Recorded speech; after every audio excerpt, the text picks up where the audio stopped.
Welcome to Watch, Review, Repeat. This is the podcast where two best friends discuss the latest in film and television and then do it all over again the following episode. My name is Colton Brown, and joining me is Andrew Meadows. Good afternoon, sir. How are you?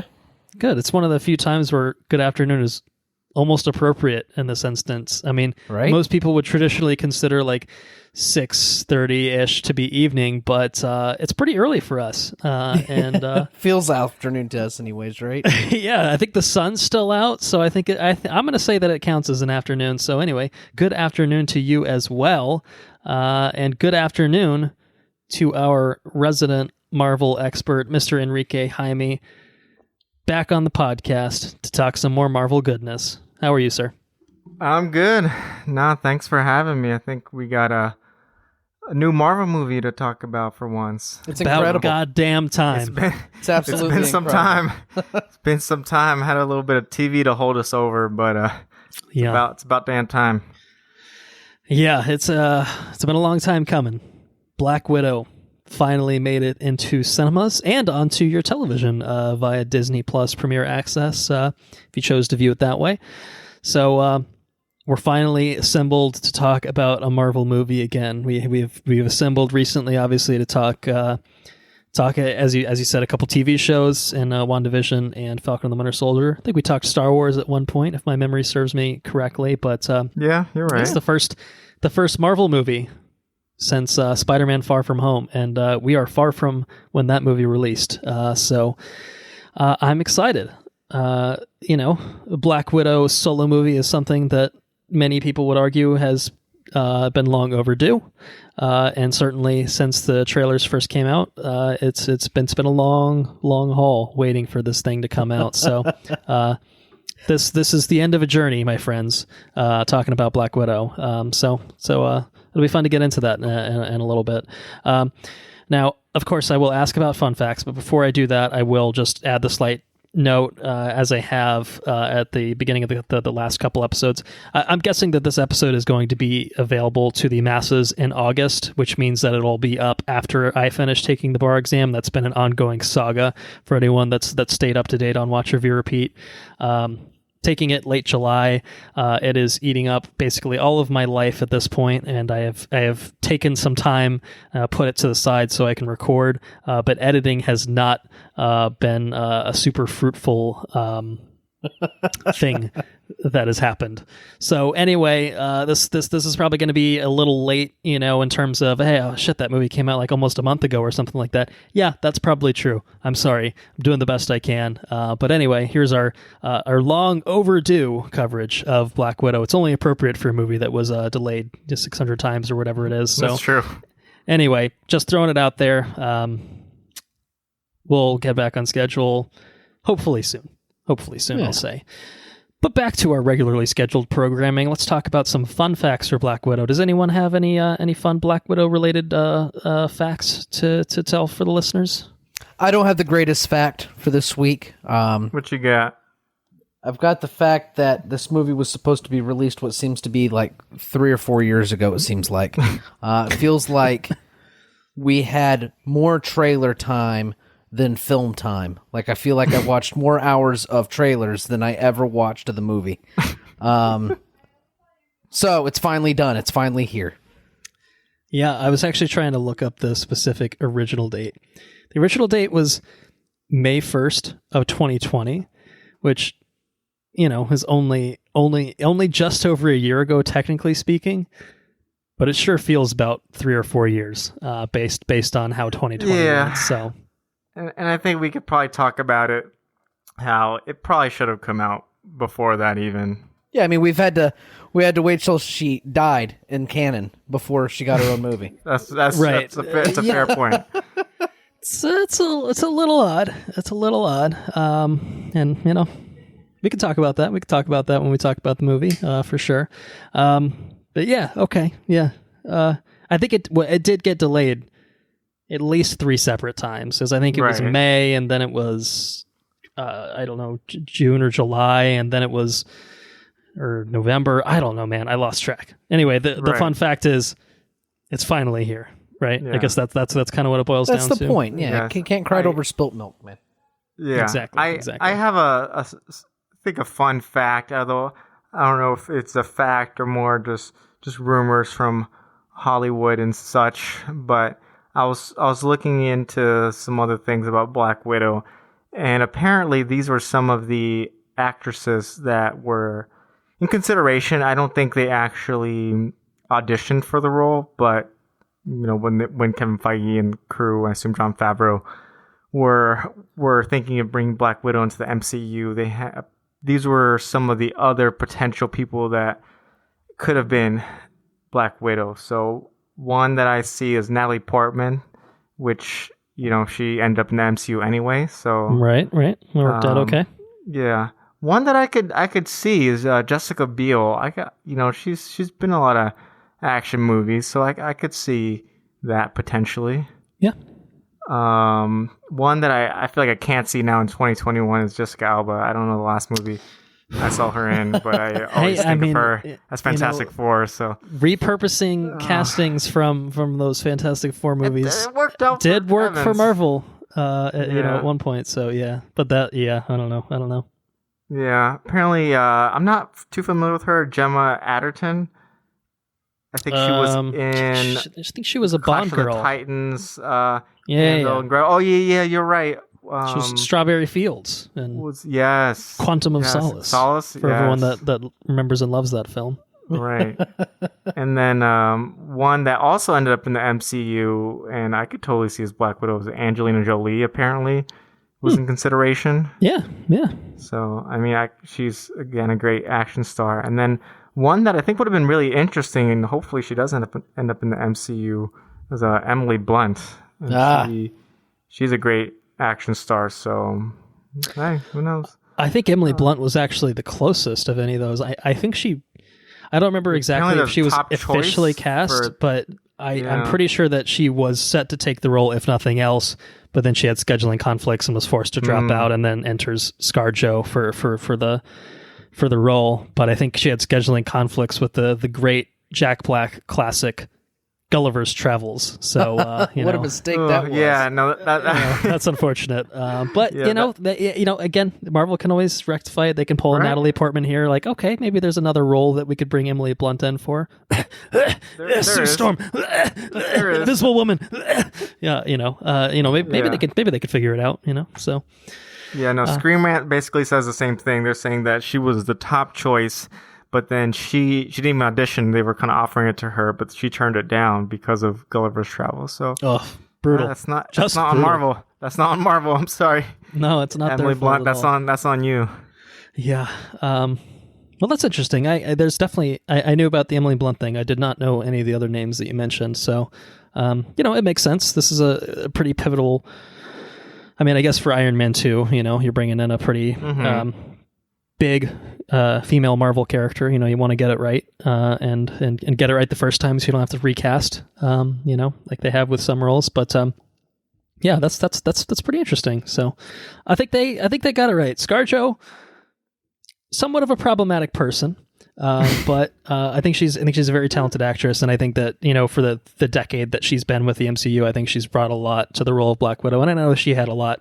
I think she had a big hand in getting this movie made, and I think kind of how it turned out, and informing how what it was about and that sort of thing. So yeah. I can offer one final fun fact if anyone's up for it, but you guys can decline if you want. No, never decline fun facts. All right, so according to National Geographic, black widows are considered the most venomous spider in North America. And apparently, their venom is reported to be 15 times stronger than a rattlesnake's. So, goddamn. Shit. So, if you're named after a black widow, you must mean fucking business. Yeah, I don't think I've seen a black widow, but I've seen black widows and brown widows. Brown widows. Oh, interesting. You ever seen the egg brown sacs? recluse? No, they're definitely widows. They have the little widow logo on them, just like a black widow, but they're not shiny and black. They're just brown. Yeah, interesting. But the widows because they're egg sacs. Their egg sacs are always like little spores. Yeah, don't get bit by one of those. It sounds like yes. It sounds like it would be bad. Feels like a pinprick apparently. Pain then begins within a few minutes, spreads rapidly to the other parts of the body. It can last for 8 to 12 hours and continue for several days. But fortunately, there is anti-venom that is available to help minimize damage should you be bit by a Black Widow. Now, if you're bit by the Marvel Black Widow, that means you probably just got shot and you're dead. So, no anti-venom good luck getting there. out of that one. Yeah, good luck. Good luck with the anti-venom for that one. So, anyway, that's what I got. It was a little joke. I'm sure I got a mild chuckle out of someone. There you go. What more could you ask for, right? Dropping some knowledge. It's a dad joke. All right, let's talk some news. We have 5 pieces of news to talk about on this episode, and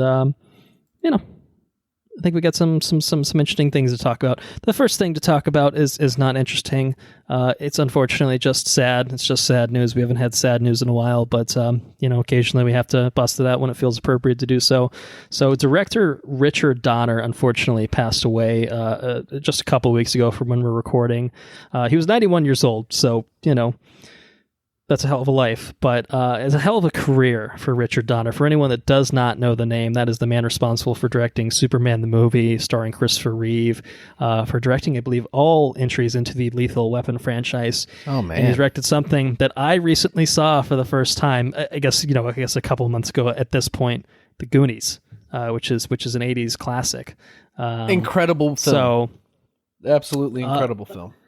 Yeah, I mean, really, that's a pretty storied career there. He did technically direct Superman 2 before he was unceremoniously, I think, fired, and then there ended up, being the whole thing where he got to come back and do his own cut of it. The Richard Donner cut came out later on, and I'm told that it's better. I don't know if I've actually seen that cut specifically, but it's probably better than Zack Snyder's cut of anything, just make the obvious comparison. But yeah, Richard Donner unfortunately passed away at age 91. So I'm sure there's some other films in the filmography that people would know him and recognize, as his work. But those are the ones that kind of immediately come to mind, and just looking at it, a quick glance at his filmography. So I say rest in peace to Richard Donner. I don't know if anyone else has any other quick thoughts they want to add on this as well. I don't want to cut anyone off from saying anything. So no, now I feel like I have to watch The Goonies because you've never seen it too.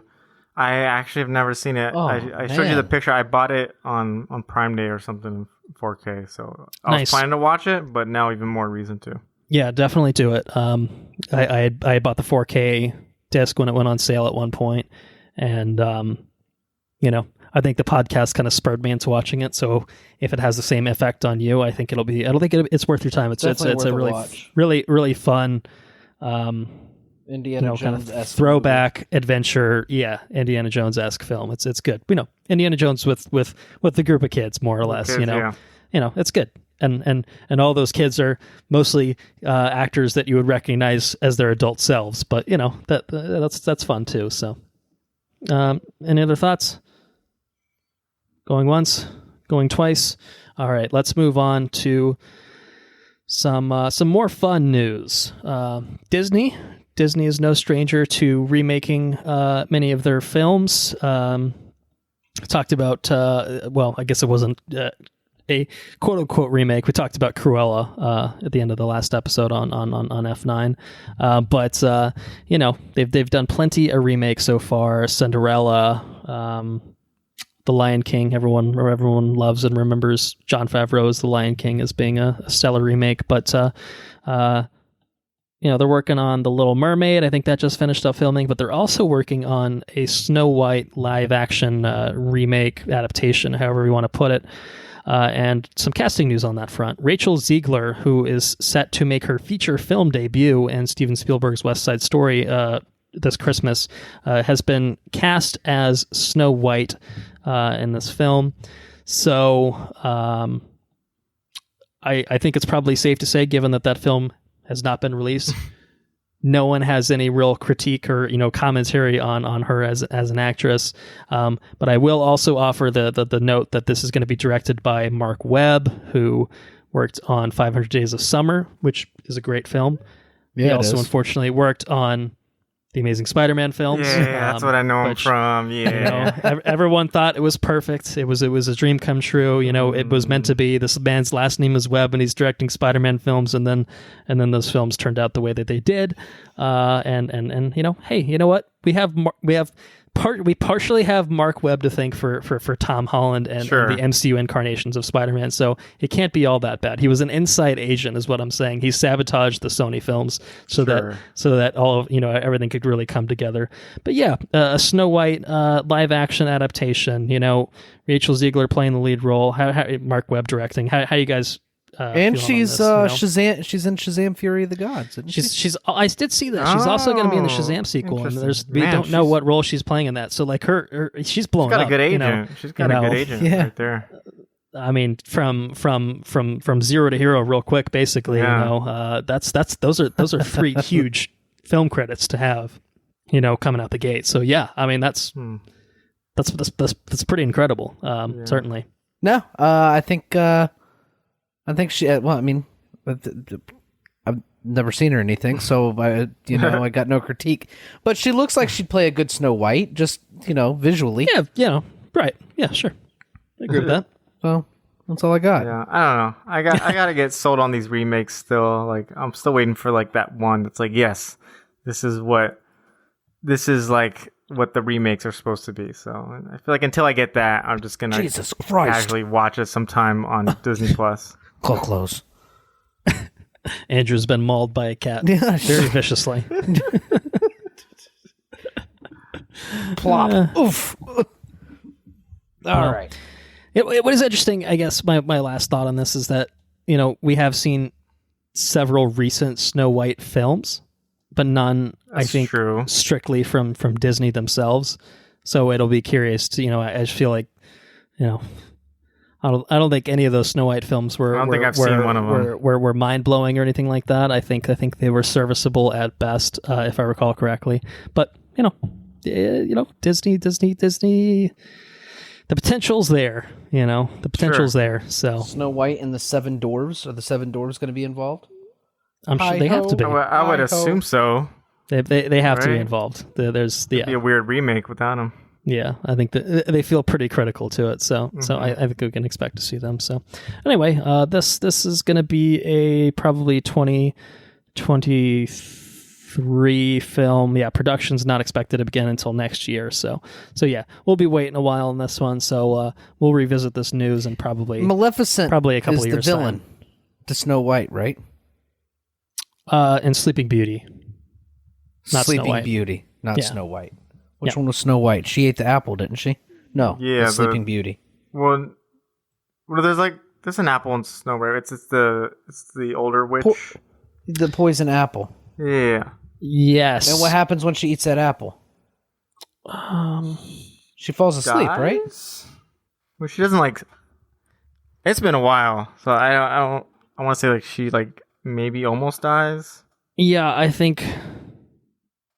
Yeah, I don't remember exactly. All right, we'll be in for a surprise then when we see it.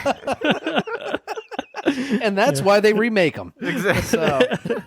Because it makes you watch the original and you're like, oh yeah, this is great. I love this. I always love this. I remember every detail of this. And then you watch the live action thing and you're like, man, they fucked it, didn't they? The evil queen is the villain. The wicked queen, also known as the wicked queen or just the queen. Yeah. Anyway, that's Snow White. Moving on to a Lucasfilm property. Indiana Jones 5 is happening. We've known it's been happening for some time now. To be directed by Logan and Ford v Ferrari director James Mangold and not Steven Spielberg. It's incredible news, I think. Yeah. It sounds like a good director. It's exciting, yeah. For sure, definitely. Harrison Ford's back. Phoebe Waller-Bridge with him. Mads Mikkelsen's with him. And also with him, we now know Antonio Banderas has joined the cast of Indiana Jones 5 in a mystery role. Don't know who he's playing. One one can assume that Maz is playing the villain because it's Maz. So is Antonio Banderas going to be? Yeah, and I'm going to say, is he the real villain, or is he an ally? You know, the ally that betrays Indy. He says, it doesn't belong in a museum; it belongs in my pocket. So I can sell it. I don't know. What do you guys think? Banderas and Indiana Jones. Incredible news. Yeah. Give it to me. This is a good cast. It's really. It was already a good cast before he joined it, but it's even better cast now. I feel like you don't see that dude in a lot of movies. I've always liked Antonio Banderas. It's not too recently. He was in that movie like a year or two ago that got some Oscar buzz, which I did not see. The Spanish film. Blanking on the name, but he was nominated. I want to say someone's wearing a mask in it. Is that what we're Zorro? thinking? Zorro? It's not Zorro. Although maybe he's playing Zorro in this too. Zorro. He could just be playing Zorro again. Yeah. What was that? Pain and Glory was one. Is that the one that we're both? That's the one I was thinking about. I think I'm thinking of something else then. Oh, okay. The Skin I Live In is what I'm thinking of, and that came out a full 10 years ago, so that shows you what I know. But yes, I'm just conflating two separate films. I remember I worked at a theater when The Skin I Live In came out, and the poster has someone. It's the woman that's wearing a mask in it. Mm-hmm. But anyway, Pain and Glory, I did hear very good things about. That was a 2019 movie. Yeah, so, that's a little bit more recent. Yeah, which I've heard it's really good. I need to watch it. Yeah. So anyway, I'm excited. Oh, how can we forget? He was in Doolittle. And they have a TikTok, the indie films. So we're due to have an excellent indie film. Wait, say that again? I was wait. They have a TikTok, like processors. Like fucking Intel. You have to understand AMD. that TikTok carries a different meaning these days. Oh. I guess you're right. I was like, what? I'm sure everybody has a TikTok, but sure. No. Yeah, I'm sorry. They come out real weird. I just saw what you mean. What you're saying now. So in the technical space and in IT, when they release processors, typically what happens is giant leaps forward in technology happen every other iteration of processor. Mm-hmm. Okay. Which they call a tick and a talk. And much in the same way, our Indiana Jones films here have an every other good film. Oh, I see. Fucking pattern. I see what you're going for. So our last indie film was a fucking crap. Yeah, was a talk, and we're due a tick. So we're due for a tick. Okay. Yeah. Indy and Maz are gonna tick us, and I'm excited about it. I'm looking forward to it. Right. They're gonna take the franchise out on a good note. Is what's gonna happen. We're willing it into existence, so I like it. I feel good about it. I do feel good about it. Do I need an Indiana Jones 5? No, but again, if it means the franchise ends on the tick, on the right note, then let's do it. Let's see what happens. So he can also just play Zorro. I'll like that. I mean, he could play. I mean, sure. Zorro or Desperado. He could play Desperado. Yeah. I can just see it now. Or Spy Kids. No Spy Kids. We forget about that. Forgot about that. Oh man! All right, He's also supposed to be in Uncharted. Look at there. Is he really? There you go. He's coming back. Huh? And the Hitman's wife's bodyguard, Aristotle Papadopoulos. Oh, I think I did see them in the trailer. Aristotle Papadopoulos. Look at that fucking name. God damn it. Papadopoulos. Is he playing someone that's Greek? I was born a fucking Papadopoulos. That's incredible. I like that name. That's definitely a Greek name, so whatever, man. Yeah, and the Hitman's wife's bodyguard. He's like Sword of Tan. He's Greek, right? Okay. Sure. Spain's in the Mediterranean. Yeah, close enough. All right. Well, 2 trailers to close out the news. 2 trailers to talk about. First of which is for an upcoming Disney Animation Studios project called Encanto, which is going to feature all new original music from the one and only Lin-Manuel Miranda, who is continuing to crush it. And we got a teaser trailer for it. Takes place in the mountains of Colombia, about a family called the Madrigals. And what'd you guys think about this teaser? I liked it. I like both of you. I'm a fan of Mr. Lin-Manuel Miranda and pretty much all of his work that I've seen so far, especially the music. He definitely has a certain kind of like style and cadence to it. Even when you watch Moana, you're like, this is a Lin-Manuel song. But I like all the stuff he's done, and this is kind of right up his alley. I don't know. It was just a little trailer, but I got the point of it because I'd known this was coming, but I had no idea what it was about. But clearly, it's about one person who has like less powers than others, and I always like stuff like that, so it's an easy sell for me. Yeah, I think the first thing that jumps out to me with this is the color. The colors in the trailer is just a very colorful, very vibrant setting that they have. The animation looks top notch. The Disney animation, we even saw it from like Frozen 1 to Frozen 2. Just they continually step up their game in that particular front. And here it feels like they're taking full advantage of a lush environment to really show off the tech in a big way, which is awesome. The story, I'm curious to see how it turns out. This being a teaser, I feel like, we just get enough of the setup to be like, okay, yeah, fine. I get the general gist. We'll see how it plays out,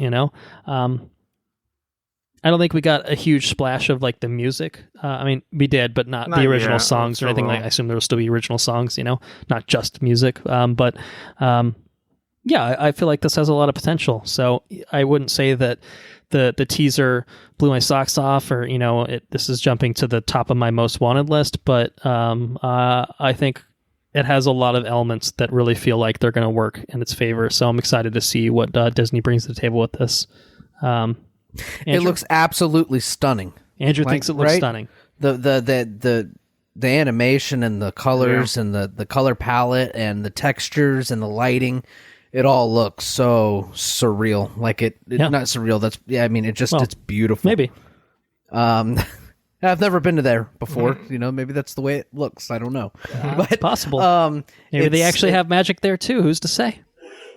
There's magic all around, Colton. You just have to believe. Just have to look for it. Yeah, well, 3 years of law school has killed my belief in magic. Taking away the magic. I'm just jaded old fuck at this point. You're like an old Han Solo.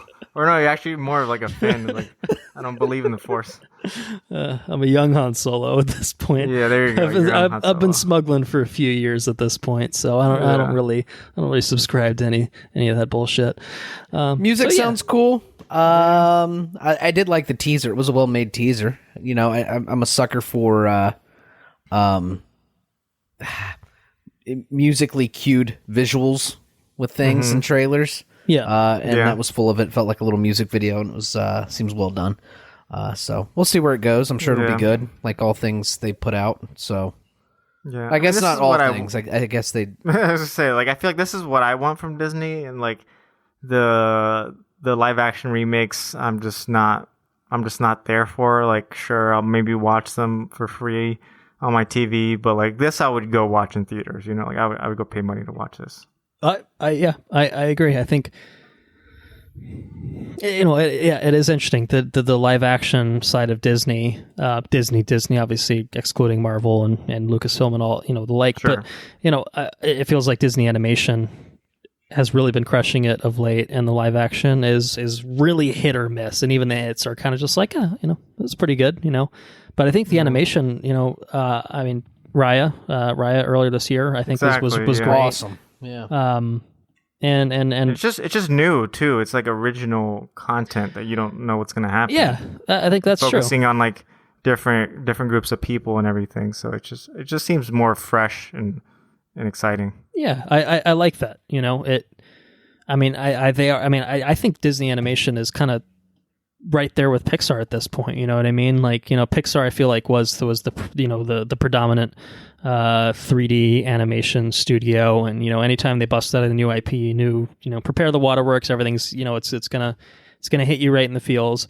And it's not to say that Pixar has lost their step or anything like that. I just think that Disney has kind of stepped up to the plate in a big way. Mm-hmm. And granted, Pixar is also owned by Disney, so it's just an embarrassment of riches when they're doing well. When you kind of look at the whole scope of it all. But yeah, I just think between both Frozens, Raya, Moana, Tangled, Zootopia, Disney's been on a winning streak in terms of their animated films, and this feels like it's going to be a very colorful original IP with great music, presumably. So it seems like seems like they have a winner waiting in the wings with this one. So this is November 24th is when this is hitting theaters. This is a theatrical release. I think we should be excited about it. Voice cast includes Stephanie Beatriz from Brooklyn Nine-Nine, Wilder Valderrama, and Fez. Yes, exactly. Pretty sure. Yes. Yeah.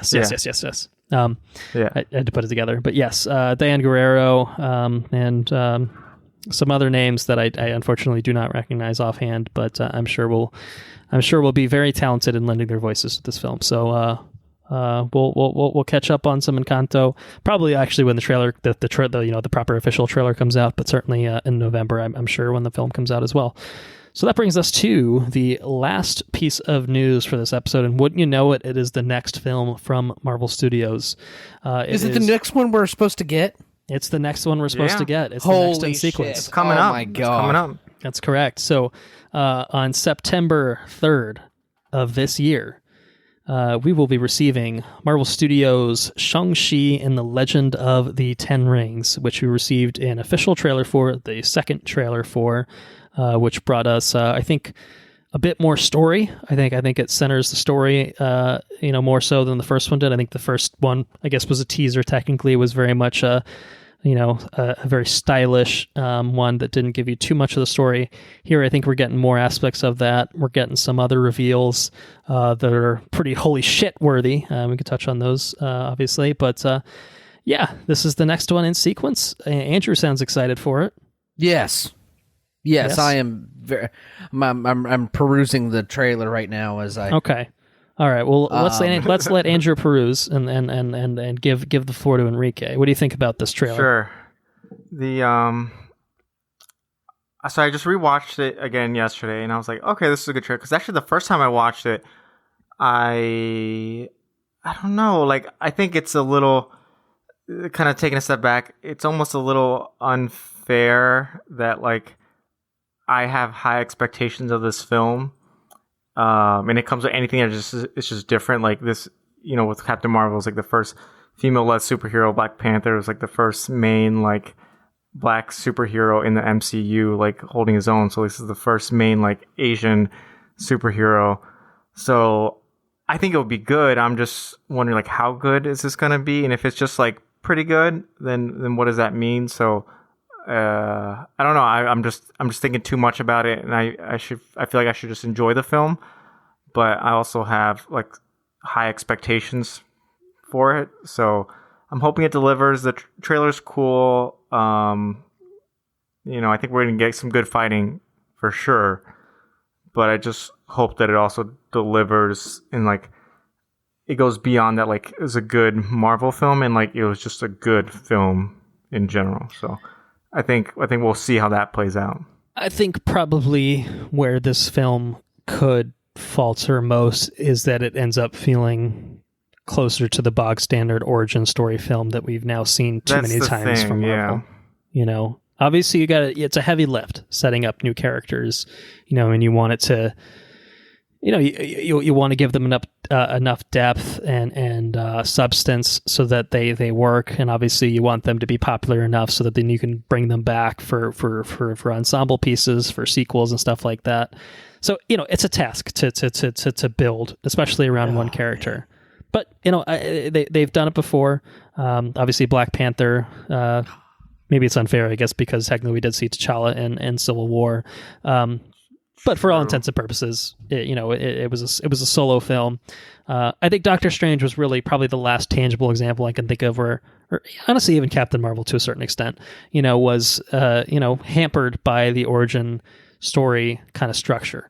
I think Captain Marvel was better because it at least told the story through flashbacks and tried to keep a non-traditional storytelling format in terms of, it was a non-linear storytelling format, and that kind of helped break up the, okay, all right, so this is what happens in the first act, and then the second act she's learning their powers, and then third act, okay, uses the powers and saves the day. That's kind of what Doctor Strange kind of felt like ultimately, and it's like, man, Doctor Strange is the biggest motherfucking badass. And then we saw that in Infinity War and Endgame. Presumably we'll see that in Multiverse of Madness, but you had to get there. And it was like, it's not that fun. It worked for Iron Man. It worked for some of the other, kind of characters, especially early on. But then, when you have like Guardians of the Galaxy comes along and it sets up fucking 5 characters in one, and it's still fun and really stylish while it does. It's like, all right, you can do this in a way that's compelling. So I think that's what this film could be. I don't know if it's necessarily what it's going to be, but I think that's the danger you have with introducing characters like this. So I think that's my biggest worry, is that it just ends up being another origin story, and it's good at that, but it's nothing more. So I have more thoughts, but Andrew, jump into the conversation. What do you got? I got a couple things. I think at the very least, we'll see some cool shit. Well, yeah, I can touch on the cool shit if we want. If we want to touch on the cool shit, I think we can touch on the cool shit. I think the coolest thing that I think I saw. So his dad comes in here in this trailer, and he's like all like stern, and like he's all about the power of these like blasty rings things that he's got. Boo boo boo with like fucking Mega Man arm shits, and and then his mom, or presumably his mom, is all about the chi or whatever that energy she can harness to do the like fucking leaves and shit. And then at the end, he's fighting his dad, and he doesn't have the rings, but he's like grabbing a hold of the rings with like his like fucking chi rope, and that looks cool, and I'm excited about it. Also, Marvel or the MCU's done a highly effective job of totally like ignoring like the Ed Norton Hulk shit. And then with the movie we're going to talk about today, and with this movie, all of a sudden now, hey, like he's fighting the Abomination and something in like fucking Singapore or something. I don't know where they're at, but like, it's pretty cool. Yeah, and who might be fighting the Abomination, and that looks like a cage fight. Kevin Feige has confirmed that is none other than Wong of Doctor Strange. Is that who that was? So it's so we're getting Wong versus Abomination in a Shang-Chi film. That's fucking cool. Which is cool. Pretty cool. Maybe that's what sets it apart from the origin film, is it's not so standalone. It's like, oh no, let's just bring in this fucking villain from a film that came out a decade ago. We'll give him the fish ears back, so he actually looks like the Abomination this time, and not just a weird spiny dude, spiny monster, I guess. And let's bring in Wong. Everyone loves Wong. He was invited to Tony Stark's wedding, so that's fucking fun, cool, man. And to me, the boldness of just chucking that as your tag and a trailer, to me, says that maybe this film holds a few more surprises. You know what I mean? Like that. Yeah. That feels like a pretty big.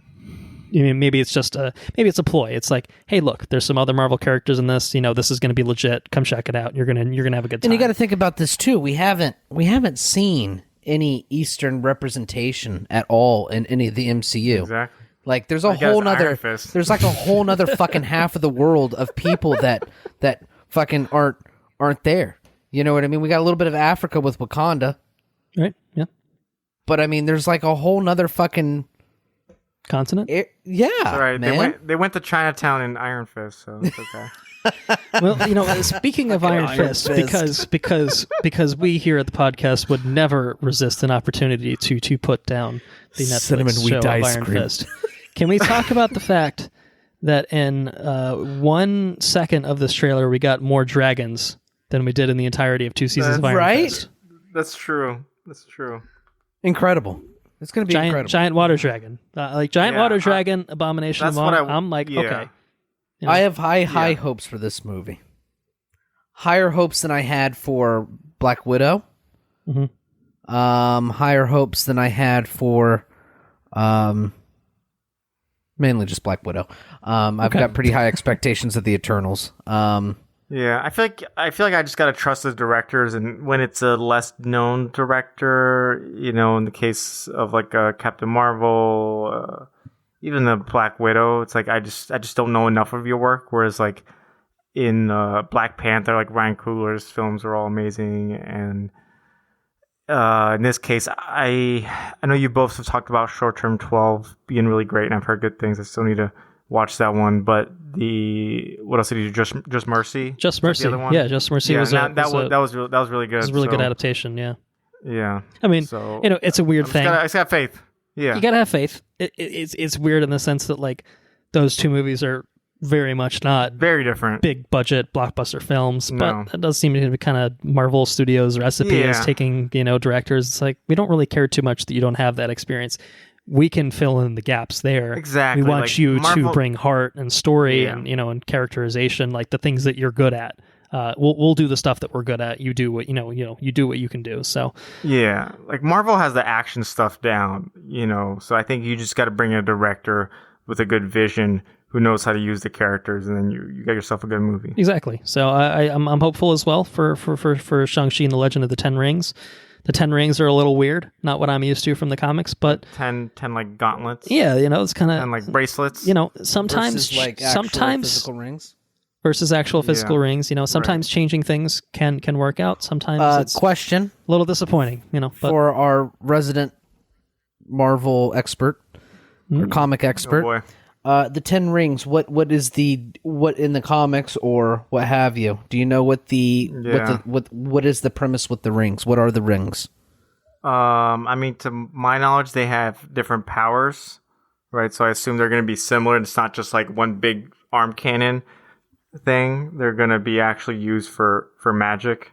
Different. Like they have different attributes. Where like the Mandarin uses them to fight Tony Stark with magic. I assume they're going to have some magical ability in this too. Yeah, I would guess so. I think comic-wise, there are technically alien artifacts that are imbued with like separate magical properties. Like, I feel like traditionally, one can be like an ice magic or something like that. One's like a fire magic, and so you have 10 different magical rings that you can wear, and they're usually rings, around your fingers. You can use each magical power separately, or combine their joint properties to overcome adversaries. Typically Iron Man is the usual adversary of the Mandarin, but obviously we're getting the real Mandarin here, Tony Leung playing him here. No more Ben Kingsley, no more Guy Pearce, no more Guy Pearce in his shirtless dragon tattoo. He's just a poser, you might say. So yeah, I think that's Shang-Chi. I'm really excited about it. We'll be definitely reconvening sometime in September to talk about it. And good news is that's only less than a couple months away. Not too far. So that's very good. We just gotta make it there. So, who's ready to talk some Black Widow? And by that I do mean the movie and not the spider. Let's do it. All right, Black Widow, released in theaters and on Disney Plus Premier Access. Was written by Eric Pearson, directed by Kate Shortland, stars Scarlett Johansson, Florence Pugh, David Harbour, O.T. Fagbenle, Olga Kurylenko, William Hurt, Ray Winston, and Rachel Weisz. It's about Natasha Romanoff, who confronts the darkest parts of her ledger when a dangerous conspiracy with ties to her past arises. So I will do a very brief edition. Well, we'll see how brief. A brief edition of the box office breakdown here, because it's the first Marvel movie that's been out in quite some time, and obviously amidst the pandemic, the box office is in a weird place. Talked about F9 doing really well, and turns out Black Widow did even better. It broke the pandemic opening weekend record, scored an $80.3 million opening weekend, and Disney actually reported the Premier Access numbers and said that it did $60 million in its opening weekend, just with the Premier Access, which is all money that goes directly into Disney's pockets, which I'm sure they're not too upset about. So I think overall, probably a pretty successful debut for Black Widow.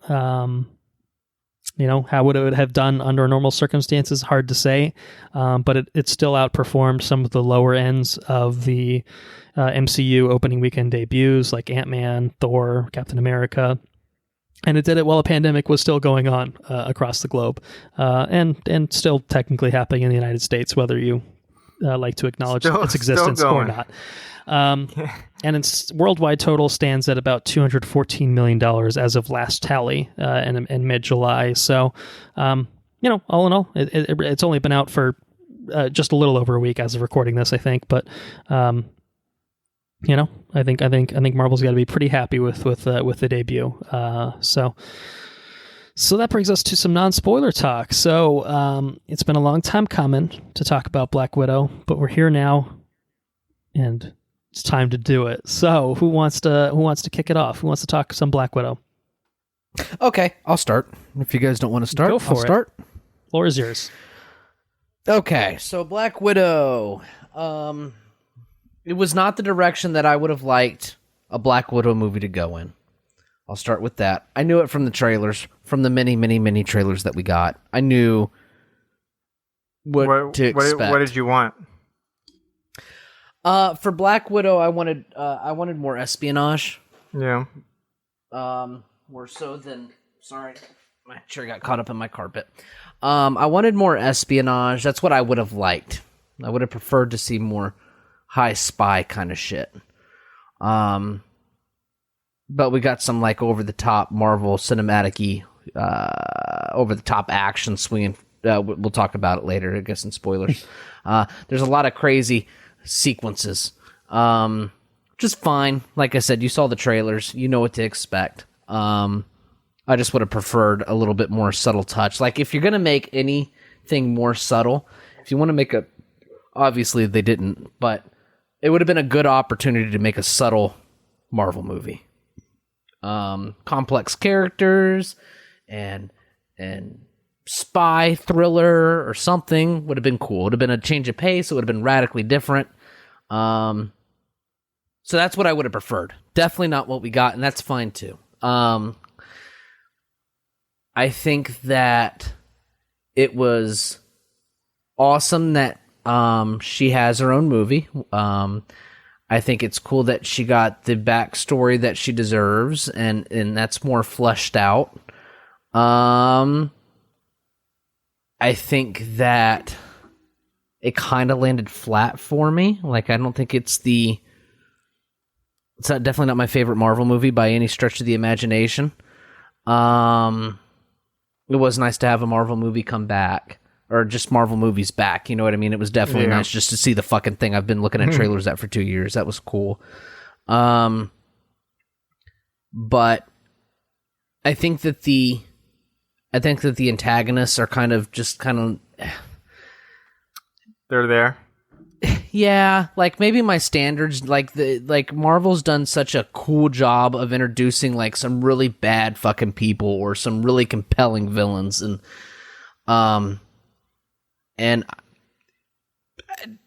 this guy was just kind of fucking lame. It's kind of more in the old school Marvel, like the beginning where they're just kind of bad. Yeah, I mean, he's a bad fucking dude. He's not a good dude. Mm-hmm. But he's not too complex. But he's just a bitch. Yeah. He's just a fucking, and then the Taskmaster? Fucking Taskmaster. Yeah. So, I mean, we'll get into it in spoilers. Yeah, I just thought that was kind of fucking... I don't know. Did not just live up land. to the potential that was maybe there. Yep, exactly. With that particular character, the other guy, like who cares about that guy? No one was there to see him. Whatever, You got two villains. One is a henchman, which is obviously the Taskmaster. He's just doing his thing, and then you got somebody pulling the strings. Both are just there, kind of lame. They're just there. Yeah. You got there's another character in the movie. What's his? I don't know his name. The guy from the dude from David Harbour. The guy from fucking Handmaid's Tale. Is that OT? I haven't watched it. I haven't. Yeah, me either. OT Fagbenley. Is that Rick Mason? I think is the character. Yeah. Like, who the fuck is this guy? Right? A little out of nowhere. Sure. Yeah, a little out of nowhere, just best friends, whatever, and there's this fucking guy, whatever. I don't know. I don't know. It just kind of fell flat. I'm not going to tell you it was entertaining because I was entertained. Okay, but yeah. There's another Marvel property that we may be talking about in the future that far exceeded expectations and delivered on all sorts of fronts. This is not one of those cases. This is one of those cases where it felt just it just kind of felt like a dud. I think that's the best way to put it. I don't think I went into it with high expectations because I know what I wanted and I saw what I was gonna be getting. It wasn't a poorly made movie, I don't think. I mean, it had spectacular sequences. The choreography was cool. I don't think the CG was terrible, but then again, I saw it on a smaller TV, so I didn't really get like a good like close up view of anything. The characters were kind of like just over the top and kind of grandiose, just like fucking. They're just I don't know, larger than life characters, which is fine if that's what you're going for. But then you have like the more nuanced Scarlett Johansson Black Widow character, or Natasha, right? Natasha's her name. Yeah. And I guess the movie centers mostly around Natasha and her sister, and that's what you get. Those are the two people doing all the heavy lifting in this movie, I think. And that's, I mean, it's a cool sister movie, don't get me wrong, but I think it could have been a whole lot more than what it was. Like, for the first standalone Black Widow film, I think, I personally, I think the direction could have been totally different. But more so, I think it could have delivered on a lot more fronts. I think it could have been a lot more emotionally charged. I think it could have been a lot more. I think the characterization could have been a lot stronger with all the characters. And I think you could have had I think you could have made a whole lot better of a movie. Not that this one was made poorly, but I just fundamentally disagree with the direction that it went in. So that's my hot take. So you kind of went in already not liking where it was going to go, I guess. Your expectations were set by the trailers, right? You know, my expectations were set by the trailers, so I knew what I was walking into. I think in walking into it, I still think they could have done a better job of what direction they chose to go in. I think that direction could have been better. Okay. I think that direction fell flat. Even though I didn't like that direction, I went into it knowing that I didn't care for that direction, but it could have been a better movie, I think. Okay. I feel like I had some similar thoughts. Like, I agree with the villains. I think I want to talk about Taskmaster more in the spoiler section, but I enjoyed the family part. That's probably what I like most about the movie. Back together. Family, again. yeah. I haven't seen F9, so maybe there's a better. You know nothing about family. Maybe there's a better family movie out there. But for the one family movie that I saw this summer, I like the family dynamic, and I like the adopted family, right? Because it's all about like the family that you make, and are the Avengers her family or is this her family? So I enjoyed that. It gives you a good background to who she is, and I'm interested to go back now and watch like Infinity War and Endgame and see how that plays into it. But again, the family is what I think is what the movie did well. I mean, Florence Pugh has pretty much been great in everything I've seen her in. She's real and cool. This is no exception. She's stellar in Spy this. Bay. Yeah, I mean, she's given the most to do, I think, just because of her role. But you know, I almost feel a little bad for ScarJo because this is her movie, but in a sense, like they give Florence Pugh the most to work with. But they're both obviously great actresses, but she's just kind of like this up and coming force that even in this she delivers. So I'm all on board with anything else that Florence Pugh is going to do. I like the over the topness of David Harbour. He's just kind of like a silly kind of guy to me. So I can't take him too seriously. Okay. That's okay. He was obviously the comedic relief. Yeah, for sure. And I think especially in this, it kind of works because we already have a Captain America. We don't need a Russian Captain America. So if he's going to be the punchline and the kind of the punching bag for jokes, that worked for me. I thought he was one of the funniest parts of the movie. So those are the kind of things that I liked. Obviously, the action's good. You know, Marvel's got that down now to a formula. So I don't know. I enjoyed it. It didn't stick with me, I guess, in a similar way. Like I enjoyed it. I thought about it, and then I kind of went home, and that was it. It didn't linger in my brain like some other things do. So enjoyed it. I agree that I think even more espionage centric movie would have been cooler, kind of even more in line with Winter Soldier, but I think But even fucking further than spy, that. like deeper spy movie. Right. That would Because I have been think fucking cool. Yeah, because I think the spy stuff in the beginning is cool. Like the beginning sequence with them being spies in America, like that was cool. At first, I was just kind of like, I was just like trying to get my thoughts around it, and then afterwards, I was like, no, I really enjoyed that. So that's what I liked about the movie, as a whole. What about you, Colton? I was pretty pleasantly surprised by Black Widow. To be honest, I think that I've obviously heard what both of you have had to say, and there's a lot of commentary that I agree with. I think the villains are not the high point of this film by any stretch of the imagination. I think the main villain, not overly compelling, but I see what they went for, and that's something we can talk about in spoilers. Yeah. Taskmaster, kind of reduced to a henchman. I think certainly disappointing for fans of the character that expect more personality, at least from that character. Fine, I kind of concede on that particular front. And what I will say, I think probably maybe Andrew's kind of biggest complaint or disappointment with the film in general.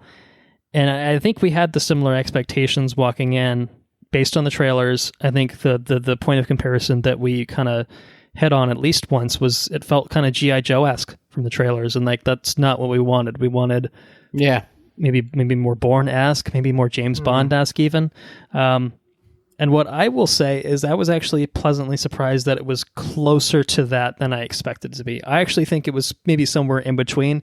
It wasn't so ridiculous and so far-fetched in the way that G.I. Joe is. Yeah. And obviously there are some set pieces where it leans into that in a big way, But it felt like a Bourne movie a little bit with all the globe trotting and this and that. Yeah, I think at times it did lean closer to those sensibilities that I think I wanted it to, and that resonated with me. I think a little bit more so than I expected it to. I think tonally speaking, it's still very espionage-y, but it's like it's Marvel espionage-y, in a way. It's a more bombastic version of it, I guess you could say.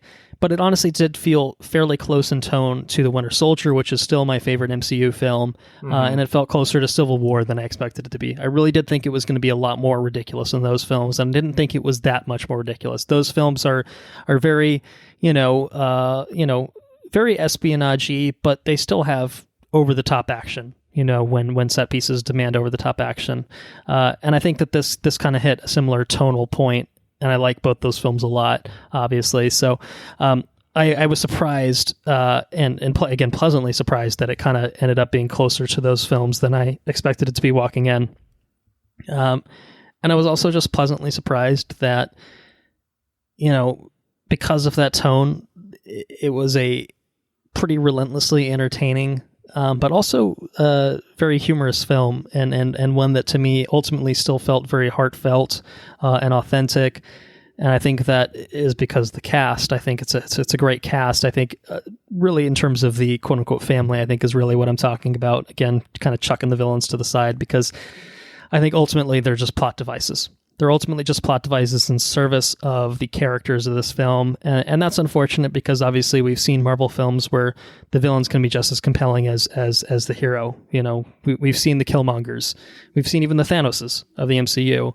And the villains in this don't hold a candle to anything that even probably the mid-tier like MCU villains that we've seen.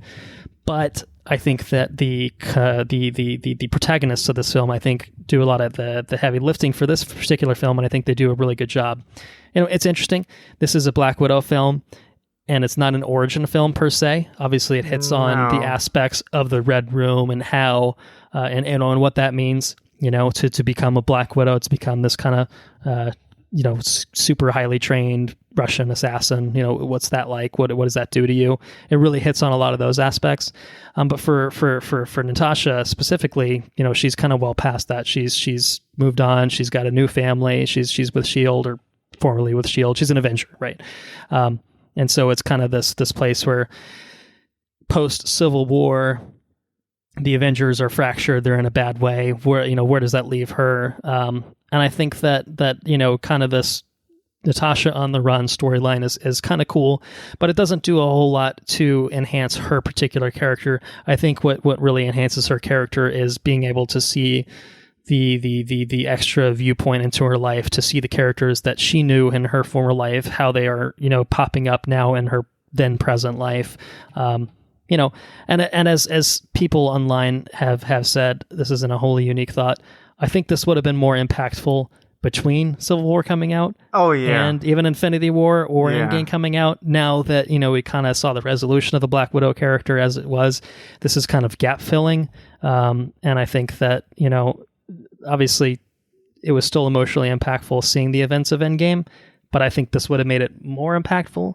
And as a result, seeing it kind of after the fact is just like, okay, well, now this kind of sucks because now I want to see more of this. And obviously they can make as many Black Widow films as they want and figure their shit out. And it's either set between Infinity War and Endgame or however they want to play it. They could figure it out if they really, really cared enough. But it does feel a little bit like, where the fuck was this film 5 years ago or even, 3 or 4 years ago? It feels like it's a missed opportunity in some ways to not have this particular story be available to the masses sooner. But I think what it does do is it brings 3 really, really great actors into the fold who all, I think, play really compelling characters. First and foremost, Florence Pugh is brilliant. She's probably the standout of this film. She kind of steals the film in her own right. She does that. Anyone that's seen Little Women can attest to that.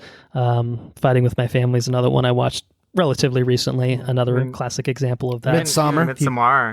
Midsommar. I mean, Midsommar is a little unfair because she was just the main character in that. But anytime that she's in your movie, she's going to act the shit out of it and she's going to sell it. And everyone here is doing some hokey Russian accents. Fine, whatever. You get over it. You don't really care too much. But she still sells it in spite of that. She's legitimately fantastic in this. I'm it's one of those things where I'm just like, Florence Pugh in the MCU is very exciting. It's very exciting. Mm-hmm. It feels almost like, I don't know, something we'll talk about, in terms of some other Marvel projects is sometimes Marvel gets their hands on actors and actresses. We're just like, oh man, sign the shit out of them. Put them in for like 5 movies. Exactly. You're just like, lock them down. And especially, even with this movie, we probably filmed 2 or 3 years ago, and Florence Pugh's stardom is just rising, probably. You know what I mean? It just feels like sometimes they really luck out, or they just have amazing foresight, perhaps because they know the acting talents of the people that they cast. And so having Florence Pugh in the MCU is really just a revelation, and she's just great as Yelena. David Harbour, we already knew was great. Anyone that's seen Stranger Things knows that Hopper is a scene stealer, and Alexei is a scene stealer here. He's awesome, very funny, definitely the comedic relief, but he's great. But I also gotta pay my respects to Rachel Weisz, who is another. She's been around for a little while. Anyone that's seen The Mummy knows that Rachel Weisz is great. But and I guess shit, I forgot she was actually in one of the Bourne movies, so she's no stranger to these spy flicks or whatever. But Rachel Weisz is an actor who is great and is just one of those someone that like, oh shit, they're going to be in the MCU, awesome. And she's very good in here, and I think that she plays a character that is more complex than we can initially read out of her character. Something we'll talk about in spoilers. But I thought she was a really, really great addition. And basically having the 4 of those on screen at any point is a really joyous experience for me. And so I think that because the film is really constructed around this family dynamic, I think that where the family is present, it works really well. From even the opening scene that Enrique talked about, throughout just, seeing everything kind of come together. I don't know. I just really found it all very satisfying in a way that I honestly really wasn't expecting, because I wasn't blown away by any of the trailers. Again, obviously the tone is something that I was just like, this is not what I wanted, but I didn't love anything that I saw from the trailers. I thought it was all good, and I'm sure this is going to be a good and entertaining movie. And I was surprised that I think that it had more depth than I initially would have given it credit for. So yeah, again, color me pleasantly surprised with Black Widow, and I think that's a good thing. I think it's a great thing. In fact, I'm really happy with it. I'm disappointed. I've only seen it once. Usually by this point, I've seen MCU movies 2-3 times. So maybe a repeat viewing would take it down a notch, maybe bring it up a notch. I really don't know, but that's the price that you pay for trying to be a lawyer or whatever. So anyway, those are my non-spoiler thoughts on Black Widow. Does anyone have any other non-spoiler thoughts? Was it recommendation time? Where are we at? I'm nicotining really that's bad. all I got for now. I can feel the nicotine. So just so everybody knows, I haven't had a puffer in like 4 hours. He's on edge. I'd applaud you, but I know it's not my choice. No, certainly not by choice. I feel like Alexi. Does that mean you want to... I need to break something. You're Alexi in America. Just like, come on, put me back in. Does that mean you want to keep the show going, or you okay? Let's keep it going, guys. Let's do it. All right, recommendation time. What do you guys got for Black Widow? I suspect I'm going to come out maybe a little higher than others. So, you want to keep the same order, Andrew? What do you recommend to the fine folks at home for Black this Widow? movie? Very yes, totally fine, or shithouse. I think it's a totally fine movie. Okay. I think that you watch the trailers, you know exactly what to expect, and it delivers on that. I don't think it's anything that blew my socks off. Maybe totally fine. Maybe totally fine is maybe a little harsh. Maybe it's a yes. Because it wasn't a bad movie. I'm gonna retract my totally fine and say yes. I enjoyed. You could go in between too if you need to. I'm gonna commit to a yes. I think it's at least a yes movie. The comedy was there. It didn't always land with me, but the other people in the room that were watching it landed with them. I think it was the stars and the cast and everything else were highly entertaining. And I think they were committed to the roles. I think the antagonist definitely was the short side of the film. I think that the characters could have been, I think they could have been, there were complex things, but then at the same time, they kind of felt like archetypes. They didn't feel like fleshed out characters, in my opinion. So I think he could have done better in the characterization and the better with the antagonist. The choreography was awesome. The music was cool. The set pieces were cool. There was a lot of cool things that happened in this movie. And I think it was well made, even though it wasn't what I wanted. And I try not to harbor any resentment. I try not to throw any bias in there because I don't think it was a poorly made movie. I think it was a well made movie. I think it could have been written better, and with a little bit more care in the antagonist, and with a little bit more care and depth to the characters that we don't know. And that's all I have to say about that. So I will retract totally fine and say yes, because I think it was well made. Okay. Enrique, where do you come in with this? I guess I had a different interpretation of the scale, because I was in between the totally fine and yes, and I was like, I don't know if, for me personally, if it just quite reaches the yes, because it just seemed like everything I liked about it was like, it was pretty good, nothing egregious. Personally, I'm sure some people took offense to one thing in particular, but to me, I also have only seen it once. I'm gonna try to see it again on Disney Plus. It was good, but nothing that like really stuck with me. So, I'm gonna say totally fine in a very positive sense, that everything was like pretty good, but nothing very egregiously bad. But also just didn't push me to the next level. So the only reason that I retracted my statement is because I was entertained. I was entertained, and it was. I mean, I was entertained. And it was well made. It was totally fine. I think it was well made. I think. Sure. Like a lesser movie, like a totally fine movie, would have okay set pieces. You know what I mean? Or maybe it wasn't shot as snappy, or maybe the action wasn't as cool, or You could have, there were things that, for me, in my opinion, elevated the film and made it better than what it could have been if it didn't have those spectacular MCU elements behind it. Like, you could make this movie with any other, like, with the same characters and not have them in the MCU and not have that push and the funding and everything else behind you that MCU movies have.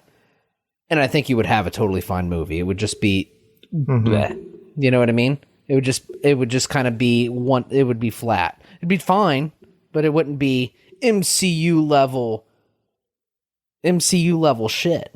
You know what I mean? They got the money behind to make stuff crazy, and they did. So that's why I retracted it and said yes. Colton, what do you think this movie is? You seem pretty hot to trot on the Black Widow. I think I'm gonna maybe set a watch, review, repeat precedent and offer a different recommendation than the previous two. I think we'll officially have 3 separate recommendations that do not align. I'm going to go with very yes. Wow, high praise. I mean, maybe I'm just leniently applying the scale at this point, and it's more, I don't know. I think quality-wise, I think it's a well-made film, but I also think it just kind of exceeded my expectations, and so I expected it to probably be around a totally fine or a yes, somewhere in between, and I got more than I bargained for, and I was happy with that. I did really think that it was going to be a little too late with a Black Widow solo film, and I think that's still true to a certain extent. But I think that, I don't know. It to me, the additions that it made to the MCU, the additions it made for Natasha Romanoff specifically, I just was really happy with across the board, and I was entertained from minute one throughout. It didn't really lull for me. I think it was just a well-paced kind of spy thriller, that again felt closer in tone to The Winter Soldier and Civil War than I expected it would. And so even when it was bombastic, to me it didn't feel such like a crazy leap in the same way that the third act of Winter Soldier with the helicarriers, all coming down, like that all was over the top action. This kind of felt not too dissimilar, or anything like that. So I kind of went with a very yes. Yeah, I feel like just based again on my enjoyment, my negatives are really limited, I think, to some personal disappointments, and I don't think they're reflective of the film itself. I think that there's some things that in terms of adapting from source material to the film that I was left a little disappointed by, but I think that within the context of how the film operates, what the plot of the film is really striving for, I really think that it kind of hit every mark that it set out to. It's not top tier MCU, at the same time, maybe very yes is overstating it. Maybe I'm just being generous with the rankings, but I think it's upper half MCU for me, probably, at a minimum. I'd have to probably do some thinking to figure out where exactly it slots in, but I think in terms of being a solo film, it's up there for me. It's closer to me. To me, it's closer to something like a Black Panther. It's not closer to Black Panther. There's a distinction. There's a small distinction there than it is to Doctor Strange, for example. You know what I mean? Or to Ant-Man. You know what I mean? I think that, it's not an origin film, obviously. It's a standalone film, and I think that's why it's closer to a Black Panther, because it's trying to do something that's not just the standard origin film story. It's not Black Panther, again. And but see, I don't think it's an Ant-Man. Ant-Man's so fucking enjoyable. Not that this isn't enjoyable. I know you enjoyed this one. Ant-Man was really good. Ant-Man's very enjoyable. I like Ant-Man a lot. Yeah. I mean, I think... I get what you're saying in terms of like... I appreciate that it wasn't just... Here's Natasha when she was a kid, when she was young. Sure. She's in the Red Room. Life sucks. And she turns into a spy and she defects and goes to S.H.I.E.L.D. It's like, yeah, we know that. No, it definitely told something different. More. Right. It's different for other characters. You don't know who the fuck Ant-Man is. Oh, tiny guy shrinks. All right, we get it now. All right, we got a movie and now we get it. Tic Tac. Where some of the other characters, you get it. You know who Black Widow is. You don't need to, like, I'm not saying I wouldn't enjoy that film. I think you could make a good film out of that. I just appreciated that this kind of took it in a different approach than I did. And in hindsight, I think Doctor Strange is probably the most disappointing origin story, like the most disappointing of the movies, I think. I wanted It's so much more from fucking Doctor Strange than what I got. Yes. Yeah, I know you're a big Doctor Strange Man, guy. Doctor Strange is a bad motherfucker, dude, and we got nothing. Yeah. We got nothing. I think that's. I expected this to be He made closer. like some whips and stuff. Man, we Yeah, could have had basically. so much fucking cool Doctor Strange. It's all right. We'll get some. We're We're gonna get. Some. How about when is he did how this? I feel about it. And his fucking 8 arms came out in Infinity War. That's what I want. It just turns shit into butterflies or Just whatever it fucking- was. Like this dude's ridiculous. I've searched the fucking entire timeline of everything. I've seen 1,430,000 fucking realities. This is the only way it happens. That dude's fucking cool. I want more of that.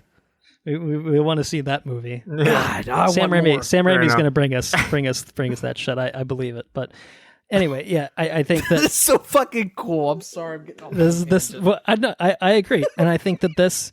Obviously, Black Widow is not, game-changing wizard, in the way that Doctor Strange is. But I think that, Doctor Strange gave us very safe origin film. This gave us, it took some risks. It was, it was a little bit different than I expected, and I think I was just happy with what it brought to the table. So yeah, I'm done justifying it. I'm sticking with it. It's a very yes film for me, and I recommend it. So, spoilers? Yeah.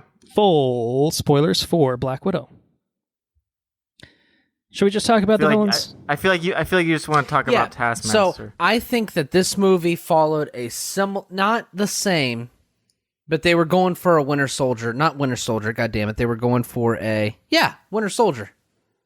They're going for a Winter Soldier kind of deal. like bring someone back from your past who's actually the villain. But maybe it's not Winter Soldier. But the fucking one with the politician being the bad guy.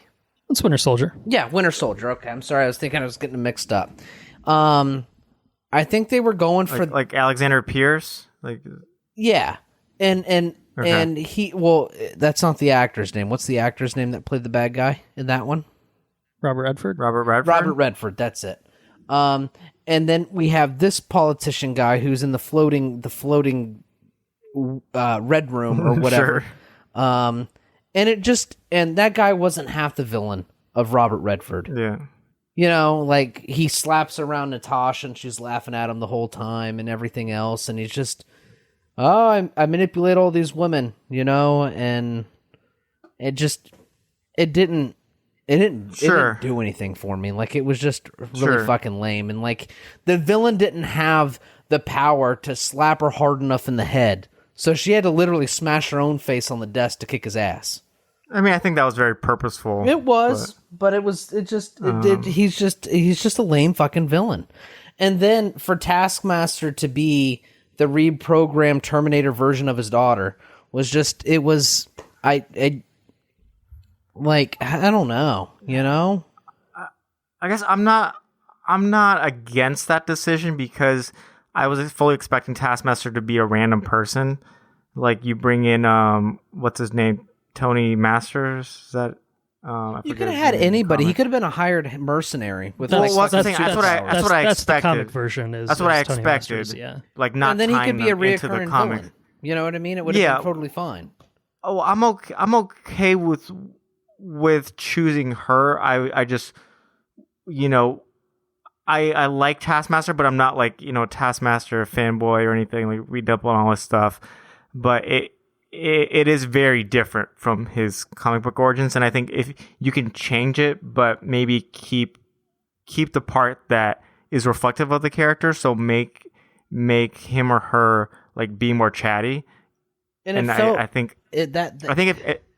go ahead, finish. Yeah. I'm sorry. I guess like if they had just been more chatty, that would have helped it a lot for me.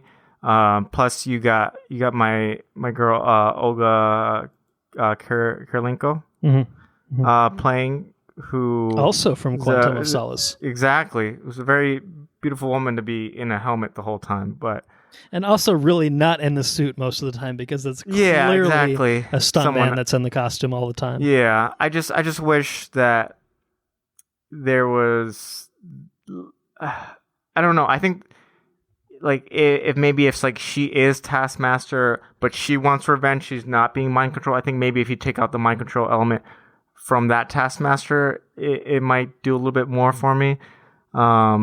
So I'm not against changing something from the comics. No, I don't know anything about Taskmaster. Yeah. For me, it felt like an emotional cop-out. Right? Like, well, I think they wanted to tie it into Natasha's character. Yeah, like you blew up that building a while ago and you killed his daughter. Right. She says, I'm not going to leave her this time. She's fucking Taskmaster, but I'm not going to leave her. I'm not going to leave her in this exploding building. We're going to let her go. I'm going to stay. I'm going to let her go. Okay. And then the bitch didn't say nothing the entire movie. Maybe because she's mind. That's kind of. Maybe it's because it's mind control. But the second that she gets the mind control block, she says, "I don't care about that. Is he dead?" It's like, come on, man. You don't got nothing like that.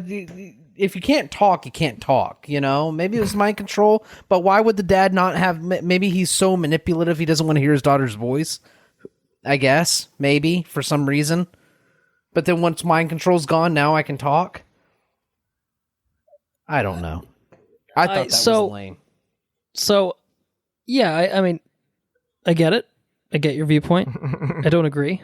I think what I do agree with is that if you're going to bring Taskmaster into an MCU film, it's kind of shitty to just take the personality away from the character. That's a big part of the character. No personality whatsoever. Yeah. Correct. Reducing the character to a mindless Terminator. I think that's a totally valid, encapsulation of what this character is in this film. And I think that the mimicry is kind of underutilized. We see, a Winter Soldier knife flip. We got some Black Panther claws. It was too subtle. Shield. Some shield usage and stuff like that. It just, to me, didn't make for as creative set pieces as I think it could have. There could have been a lot more creative action set pieces with it's just like, oh shit. I guess there's one point where Nat's kind of fighting Black Widow herself, but also like there's like 900,000 Black Widows in this film, so we already kind of get that anyway. Fine. I think that all could have been done better. I think that's something that was a little lackluster, I think, overall.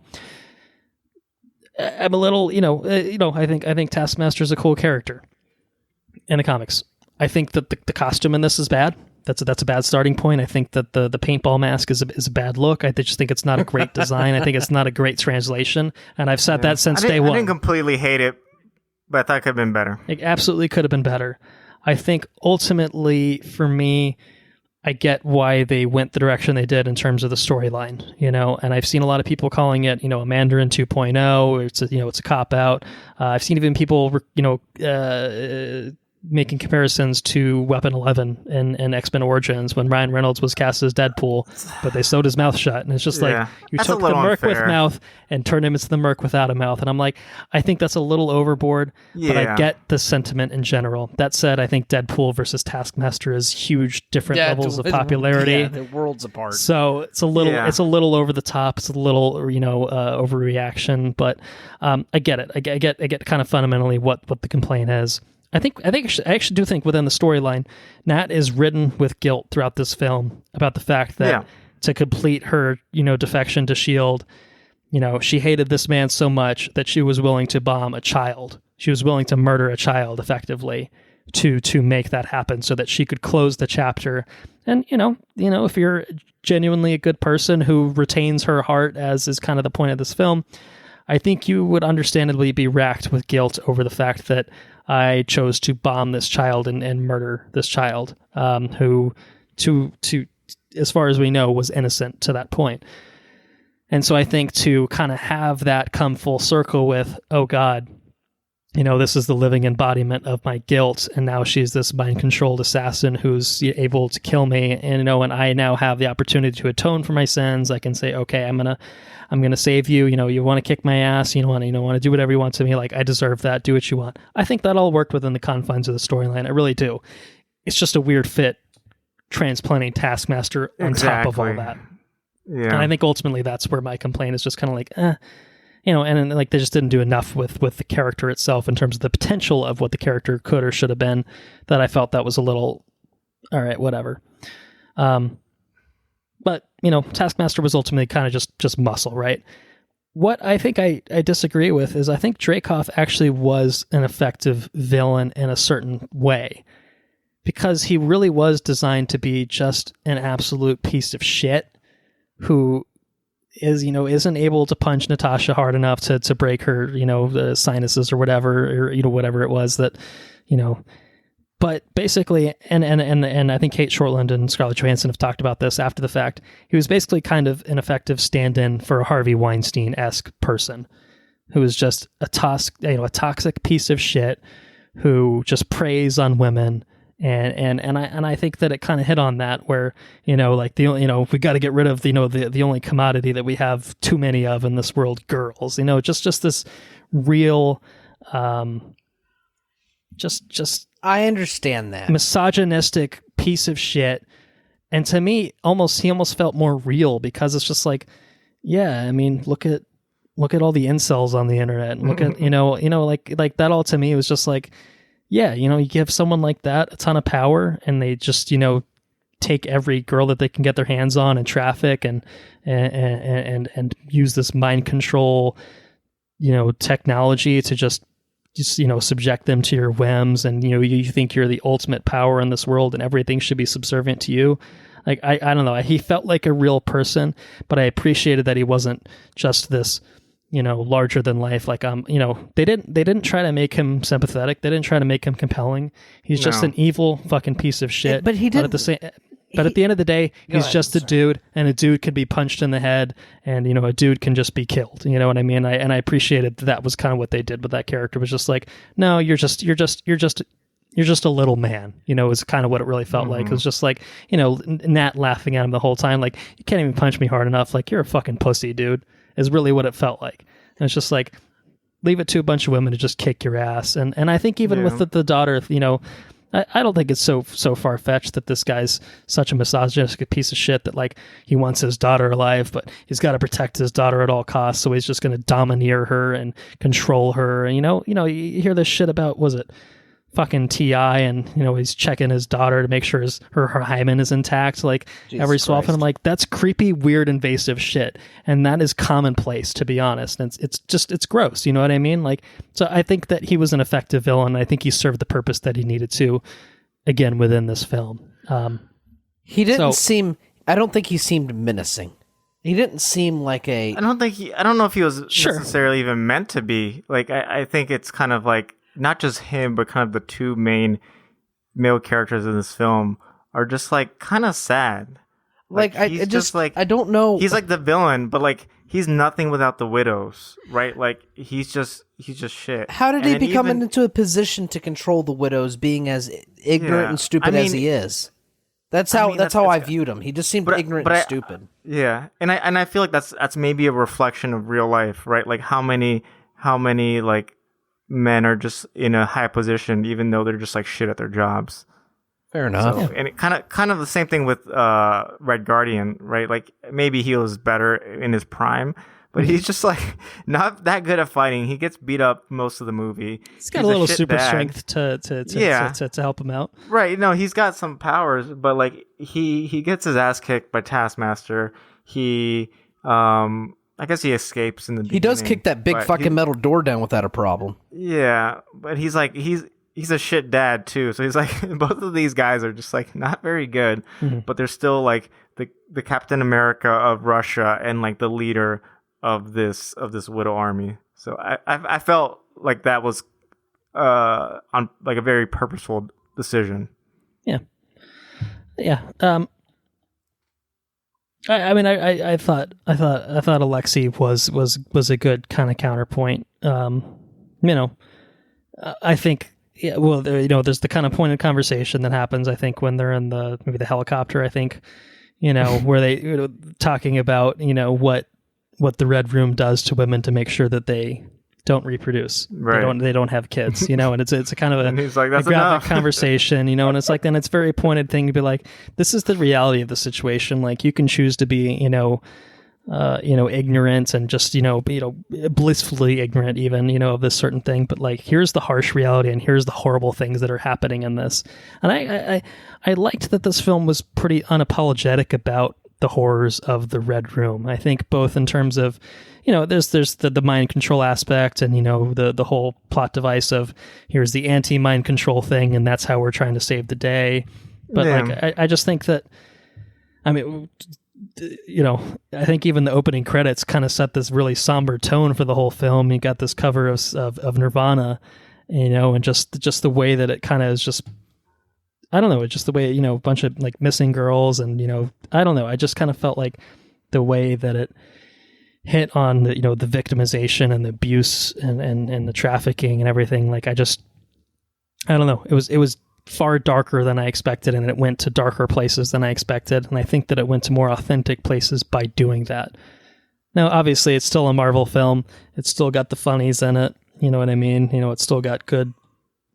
You know, I think it's got good humor in it throughout. I think Yelena, particularly making fun of Natasha as a poser, as an Avenger, and just that was pretty funny. What's the hair? What's the posing thing was hilarious. I think all that worked really well, personally. But yeah, you know, I thought it was hilarious when Alexei broke that dude's arm. Yeah, in the prison. Yeah, it was fucking hilarious. Like, yeah, I was fighting Captain America, and you're like, he was in ice, man, and he's like, no. Yeah. So that is the question: did Alexei fight Captain America for Rosie's? I don't think so. No. And like you could always go back and like do some timeline stuff. I was gonna say, is it the Cap that traveled back in time after Endgame and maybe allegedly lived in the main timeline and then would resurface every so often and maybe roughly around 1984 or whenever it was? Yeah, I'm gonna forget about that part. So I'm gonna say no. But okay, all right. If the writers want to say differently, someone was like, oh, maybe it was Isaiah Bradley. It's like, nah, he's probably definitely in prison. Dude was definitely in jail. Yeah, it was pretty clear what they did to him, depending on the timeline. Yeah. Plus, like, I assume Alexei would not be respectful enough to like refer to him as Captain America. Probably not. Probably that American bastard or something like that. Yeah, I mean, just my impression of him. Probably. I really liked the opening sequence. I thought that was great. I did too. The flashback stuff. I thought, you know, it's the most like grounded spycraft I think in the whole film, but I think it's really good. I know you talked about it a little bit, non-spoilers. Yeah, at first I was like, I don't know, this is so different how that started off, but then just looking back at it during the movie, I was like, no, that was really well done, and it was mostly grounded, and I think you need a little bit of that in these movies, just especially when it is like based on human characters. Like if it's about Thor, then sure, go out. Like I don't want to be on Earth. I want to be in Asgard and all these other places. But when it's about human characters, then I want the human element of it. So I enjoyed that. Yeah, it was good. Couple big set pieces in this. Lots of fighting. I think the fighting was pretty good. I think overall. Florence Pugh can hold her own. She can definitely hold her own. I saw this opening day that it came out, and it's now been 7+ days since I've seen it. So I'm like, all right. Speaking of Bourne, the Florence Pugh ScarJo fight in Budapest, was good. Very Bourne. It was very Bourne-esque. Or is it? It was. Is it Budapest? Budapest. I'm not sure. Yeah. I never been, so I don't know. I actually don't know what the correct way to say it is, but yeah, I wasn't sure if it was a joke because of that's how she says it, or if that's the actual pronunciation. So, hopefully someone remain a can mystery. let us know. Write in. watchreviewrepeat@gmail.com. Let us know. I thought, I liked the two of them kind of matching up to each other. It was good. I guess I'm trying to think like the big ones. The big set, like there's probably two big set pieces, right? Like there's the prison escape. There's a fucking avalanche that collapses on top of the prison as they're trying to break Alexei out, which is ridiculous, but still fun. We get the white suits in there, which I think I liked. Cool. I liked the White Widow suit. I thought that was very badass. And then what I will say is, based on the trailers, I think the trailers spoiled a lot of the major set pieces in terms of like kind of what happens. Like there's a thing where, you know, Nat's falling and then Taskmaster follows and then like uses a sword and like slashes into like falling debris. I did not predict that the Red Room was in the sky. That was a twist a little bit, I thought. Kind of fun though. I enjoyed it. I legitimately did not see this coming. That was very interesting, very Bond esque, like, I guess. Right. Yeah, Marvel likes floating fortresses. Floating fortresses. Yeah. Right. They're good. Isn't there like a Moonraker? Like someone's watching Moonraker at one point in this, so it feels like it's a little, maybe a little on the nose. Clearly but, still fun. inspired. Yeah. Right. But yeah. Yeah, that's Yeah. you know. I mean, I like how they tied in some of the older stuff. Yeah, there was a lot of kind of like references, I think, to some other movies, especially to like Avengers. Yeah, and like Loki's whole thing about Dracov's daughter. It's like the biggest plot point in this. So I mean, that's cool. Like when you can fit that in from previous movies because I'm sure when they were doing that, they didn't have this planned out. So it's nice when they can kind of make the continuity and things fit along. Yeah, and I appreciated that. What I also appreciated was that they didn't kill David Harbour and they didn't kill Rachel Weisz. It was kind of refreshing. Like, I just felt like David Harbour was an obvious candidate to be like heroic sacrifice, making it up to the family, one last time, and they didn't go that direction. And likewise with Melina, I appreciated that, I think initially she's like, I told the Red Room that like you're here, but then she kind of helps and the family kind of comes together by the third act. And I appreciated that, I'm all about family. Anything that's about family, I'm all about it. So F9, Black Widow, I'm all in, baby. But I just think it actually was really satisfying here, legitimately. I think that it was surprising. I think that, this is a movie, it's a spy craft, like where the loyalties lie, etc. Who's a double agent, who's a triple agent, blah, blah, blah. You can have all these questions. And I think ultimately just having the loyalty that we kind of see, in the opening sequence, when these two kids are there in Ohio with these two adults, and it's just like, that wasn't real. We weren't really a family. And the whole kind of, it was real to me. And then to kind of see them all kind of eventually come together and realize, okay, you know what, we do have a genuine connection here. This guy sucks. He's a piece of shit. Let's just kill him. Let's free these Black Widows who are just mind enslaved assassins. Like, we don't need this to exist. Like, we can be better. We can do better, even if we weren't better in our past. Like, we still, like Nat has turned from, KGB assassin to agent of S.H.I.E.L.D. / Hydra to Avenger. That's a pretty big deal. Everyone's kind of capable of their own redemption act. And I think that this film is kind of like a touchstone, telling that story. Like, all right, maybe you didn't fight Captain America in 1984, my dude, but like, you can, you can still do good. Good for you. So, yeah.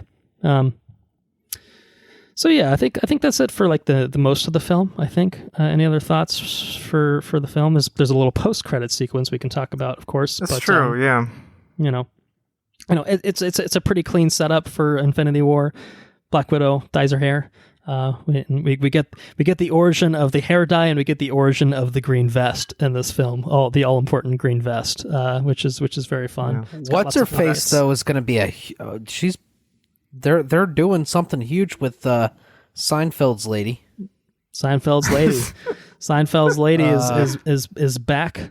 She was in Falcon and the Winter Soldier, and she's here again. They're ramping something up. She's like the next Fury, and like she's the evil Fury. Is that what it is?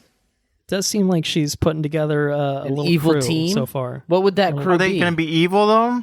I don't know. I guess that's true. Yeah, Walker's not evil per se. He's just a fucking douche. I think Yelena wouldn't, unless she's being brainwashed, wouldn't go back to being Yelena. Not evil per se, right?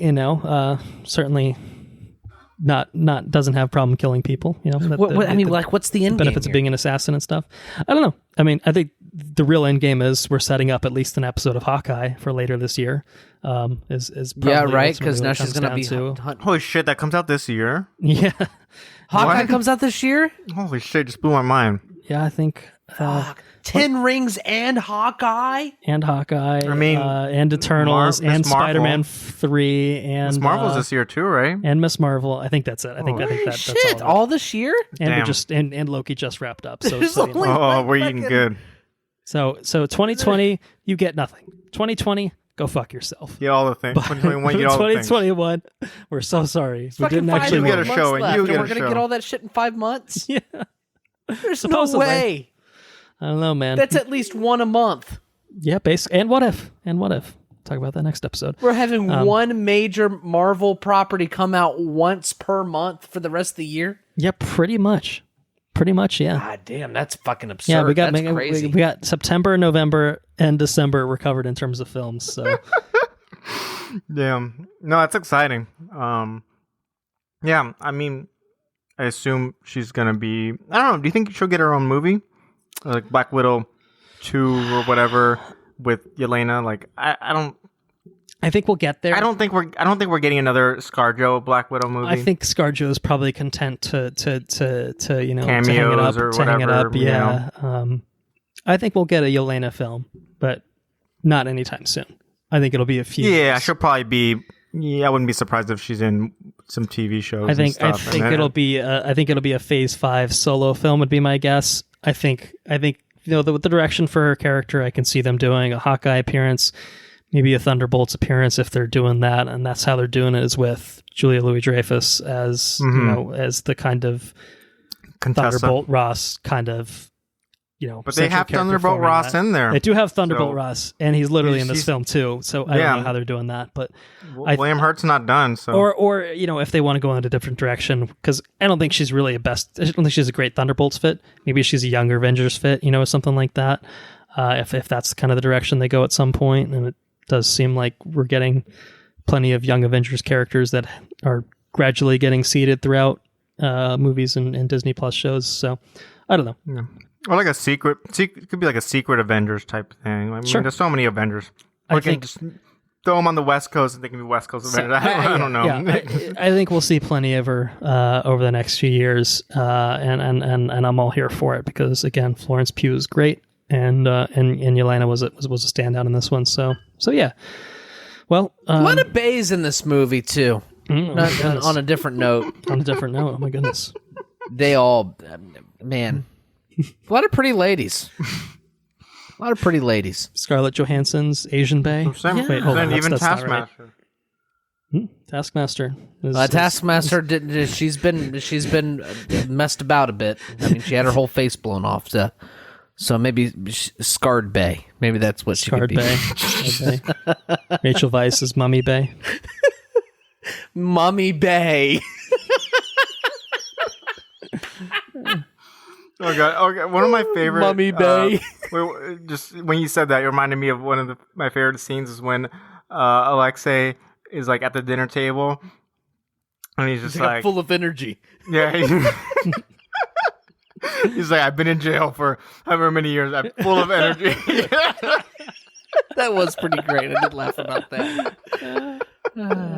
She's kind of into it too. She's like, you're fat, but. Yeah, maybe if the kids weren't here, Right?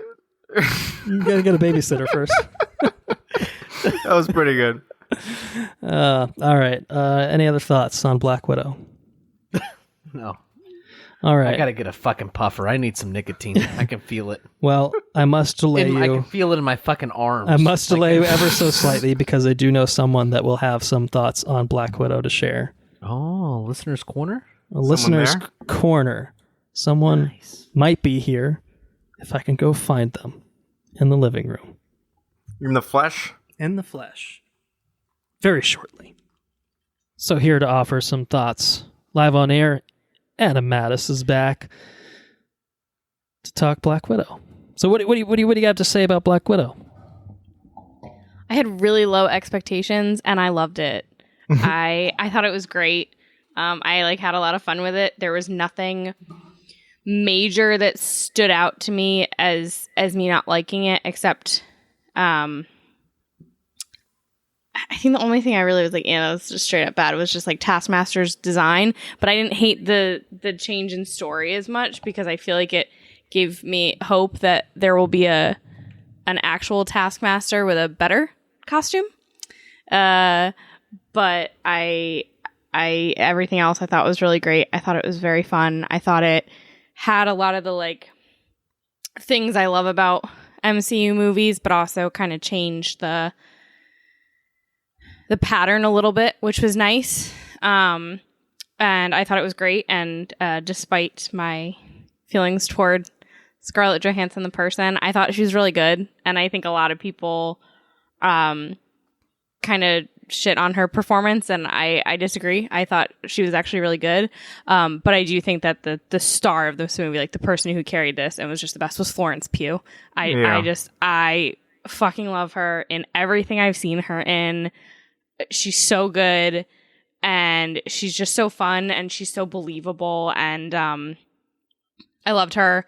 I also thought the rest of like the family was good. Rachel Weisz and David Harbour. I think they all both kind of on their own as their characters, and then how they all worked with each other. It was just really good. And I just had fun with it. And I think walking in, I was kind of like, well, this is something that happened between movies we've already seen. She's an Avenger, even if she's kind of on the run. Like, what's going to be, like, are the stakes going to feel pretty low? Is it going to feel, kind of silly? I was a little worried about that. And it wasn't. The stakes were high. And it was great because it, really was a movie about, like, the saving the lives of exploited women and girls, which is a real life problem. And so it was really, I thought it was a really kind of worthy mission, and while also having like this history for Nat. And I really liked it. I thought it was really fun and funny, and I had a good time watching it. And maybe that's just because my expectations weren't that high. But I really liked it, and I'm excited that we get to see, the other members of Nat's family in upcoming things. I don't know if you guys talked about on here at all, but I saw something about David Harbour said, "Oh, you'll be seeing them sooner than you think," or something like that. Like something very vague, but like basically confirming that they'll be back. I don't quote me on that too much. I don't know what the source. I don't remember what the source was, but obviously we know Florence Pugh will be back. Which I do have mixed feelings about the post-credit scene, just because I don't want her to be a villain. I don't think she will, but I think it's just it's just kind of like she could be fake out, the maybe. setup. Yeah. I don't know. I don't buy it. She could be an anti-hero. She's got. Yeah, and I'm okay with that. I think my worry right now is that because of Julia Louis-Dreyfus, it feels like they're putting her in the category of U.S. agent, which I don't like, because I fucking hate U.S. agent, and I'm never gonna like him. I'm just gonna hope that he. No, he's dies. not a real likable guy, is he? Like, so far, he's just fucking. That's why I love him. That's why, like, I don't like that there seems to be this weird attempt at redeeming him. I don't need it. Let some people are shitty, and maybe he's not pure evil, but like he's a shitty. He's not a good dude. Yeah, like I feel like that's the problem, and honestly, it's the problem in society. Just like we let all these douchebags get away with it because it's like, oh, they're not truly evil, and it's like, so they didn't murder a baby. Like they're still terrible, and we should still hate them. Which is just kind of generally how I feel about U.S. agents. So I don't like that it feels like they're kind of being put in the same category. Well, they didn't murder babies. He murdered a grown man, okay? Yeah. Yeah. I hate U.S. agents so much. I didn't want to see him again. I don't want to see him again. I would love for there to be like something where like he dies in the opening scene. That would be deeply satisfying to me, and I'd be very into that. Honestly, it would be fun because the more compelling character than him is his wife. Because it's like, why the fuck is she with that guy? Have her step in and be U.S. agent. Give her the super soldier serum. Better. I like that better. But yeah, Black Widow. I loved it. I thought it was really great and really fun. And yeah. Yeah. Oh, I do have another fun fact related to it. You guys probably already did fun fact, but I saw someone posted a picture of one of Fred Guardian's tattoos, and it says, "Oh yeah." Oh, did you already know this? Oh, okay. But yeah, the tattoo says Natasha and Elena, which is really cute. And also just, I He love cares. him. He does care about them. I also saw someone suggest that because he kept saying all this stuff about like, oh, my contemporary Captain America and like wanting to meet him and wanting to go up against him, someone was saying that like they could see him being pitted against U.S. Agent. I'm like, oh, yes, I would love that. Yes. That would be pretty cool. I would be like great. that. Yes. If anybody's Red going to Guardian kick his kicking ass, his it'll be ass me. is so Yeah, I can totally see it. Yeah. I told you I can take down Captain America. I would love that. That would be so fun. I like how he just kind of seems like a clumsy moron. I like that. Oh, yeah. Yeah. I love I'm a it. simple man. Yeah. I just want to fight. That's cool. That's a fucking cool character. Yeah. But it's cute. I was listening to a podcast interview with him before I actually saw the movie, so I didn't get it at the time.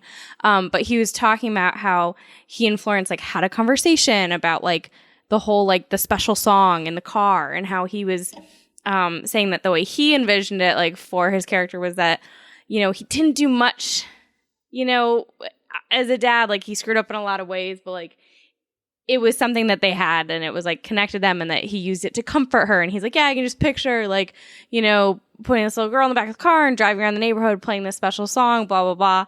And that was just, I thought that was cute. And I think sometimes actors kind of join the MCU and they're just like, yeah, I love fighting, I love being whatever. And I just like appreciate that he was like, I'm going to put thought into this and really care about the connections, because I think as much as we love like the badass saving the world shit, we watch this stuff for the characters. And, I arguably think this was that's really good on that front. why we've got such a good MCU, is because the actors that are involved in it are most of the actors and everything are really involved in it, you know?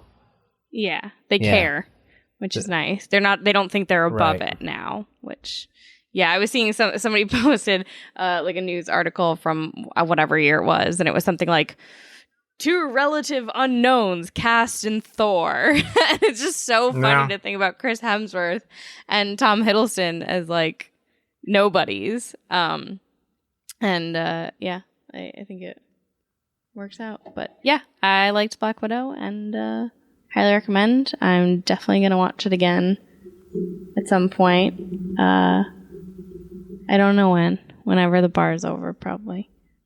Well said, Anna Mattis. And you heard it here first, live in this edition of the Listener's Corner. Thank you, Anna, for joining us. You can hang out if you want. You can return to that awful thing that you were doing before I brought you in. Studying for the bar. She was studying for the bar. It's really gross. It's really disgusting. But otherwise, we can talk about what we've been up to if we want. Sure. Enrique, it's been a while. We got to hear from you. It's been a first. while. What do I got? What you been up to? So in the spirit of family, I've been watching the Fast and the Furious franchise Oh, shit. from the beginning because I've only seen like the first 5, and I don't even remember. I must have seen like the 5th one on TV or something. So we're through the 6th one, but we're going in order. And man, the first couple of ones are bad. They're fun, but like they're bad. You're just like some of the writing. You're just like, oh my god, who wrote this? Or like some. It's just like, Forget about a cup. yeah, I was like, Paul Walker's not good in the beginning. No. But I was telling Colton, I'm like, damn, I think I've seen The Rock and stuff recently. When he comes in Fast 5, he is rough. Oh my goodness! I was like, no, I disagree. I'm sorry. not. I was half out of my chair about to leave, and then you were like, "Oh, I'm going to talk about Fast and Furious." I sat back down. I was like, "Oh no, I need to have input on this." I kept getting thrown off by The Rock and Fast 5. Oh my god, I thought he was so funny. To be fair, the last episode we recorded, I don't even remember what day that was. We did we ranked them, because we also did the rewatch. But I think I loved The Rock because I think he's so silly and he's so funny. And my favorite line is when they're telling, good news or bad news, and he just goes, you know I like my dessert first. Just ridiculous, just absolutely ridiculous. I love it. Yeah. Yeah, and I'm no spoilers, but this isn't spoilers, but I miss the Rock in F9. I can't wait to have him back. But continue. Yeah, it's interesting seeing the series develop. So we got 2 more to go. I don't have Hobbs and Shaw, so we're just gonna go like 7 and 8, and then go watch 9. But they're fun. I mean, they got a lot of cars. They got a lot of driving, and for some reason, Tokyo Drift has like a little special place in my heart out of all of them. Like, it's still bad, and I watched it again, and I'm like, this is bad. Like, why would you have a high schooler as your main character, and a guy who's like 45 years old playing a high school? I'm like, this is bad. But I like Lil Bow Wow. He's so ridiculous, and the drifting's just kind of like this like dumb cool thing that Tokyo Drift might be like my guilty pleasure of movies, but it's they're fun. I've been watching My Hero Academia. I know, Andrew, you're behind on that, aren't you? You like Hero season Academia 3 or something? Yeah. Did you watch the 3rd season where they face off against the All for One, the big bad? I feel like you watched that one. Yeah. You didn't watch the 4th one. Yeah. Yeah. I watched. But you haven't seen the overhaul arc, have you? No, I don't think so. No. Okay. Yeah, that's season 4. The last episode that I think I watched of Hero Academia, it's got the guy that can like phase through the ground and stuff. And he was like, he was taking out. Yeah. So that's the end of season 3 with Mirio. I think so, and he was like introducing him to school or something. Yeah. Met him out by the dumpster. Yeah. The first half of season 4, they do these weird like half season arcs, and the first half of season 4 is so good. Like Mirio and the other 2 of the big 3 are so good. Then the second half is just all filler. Ugh. But season 5 is pretty good so far. It's a lot of Deku, Bakugo, and Todoroki stuff. They're setting up some cool things, so I'd recommend to you and anyone else to get caught up on the My Hero. Yeah. Well, I'm by myself this weekend, so maybe. Yeah, I mean, like you could binge the first half of season 4. You know, in how many hours? I don't know. It's only like 13 episodes, like 20 minutes each, so okay, a couple hours. Yeah. It's good. I like it gets emotional for that season 4. Is it more emotional than the first couple of episodes? In different ways, because they focus on a lot of the other characters and they get some time to shine. I wept in the first episode. It's good. No, it's less with All Might and more with the other ones, but it's good stuff. You should hop on it, Colton. It's like the perfect mix of like anime and superhero stuff. There you go. I think having the season 1 Blu-ray might help me. And season 1 honestly is like just fine. Like there's some good emotional, building blocks to it. But season 2 in the tournament arc is where it gets good, because I love me a tournament arc, a good tournament arc. Those are some of the things. Some of the things you've been up to. Yeah. Okay. All right. Andrew, anything that you want to talk about? I have not been up to many things. Okay. I completed a show that I'm very excited to talk about in the near future. I haven't had any nicotine for this entire episode. I have been, I have been up to that.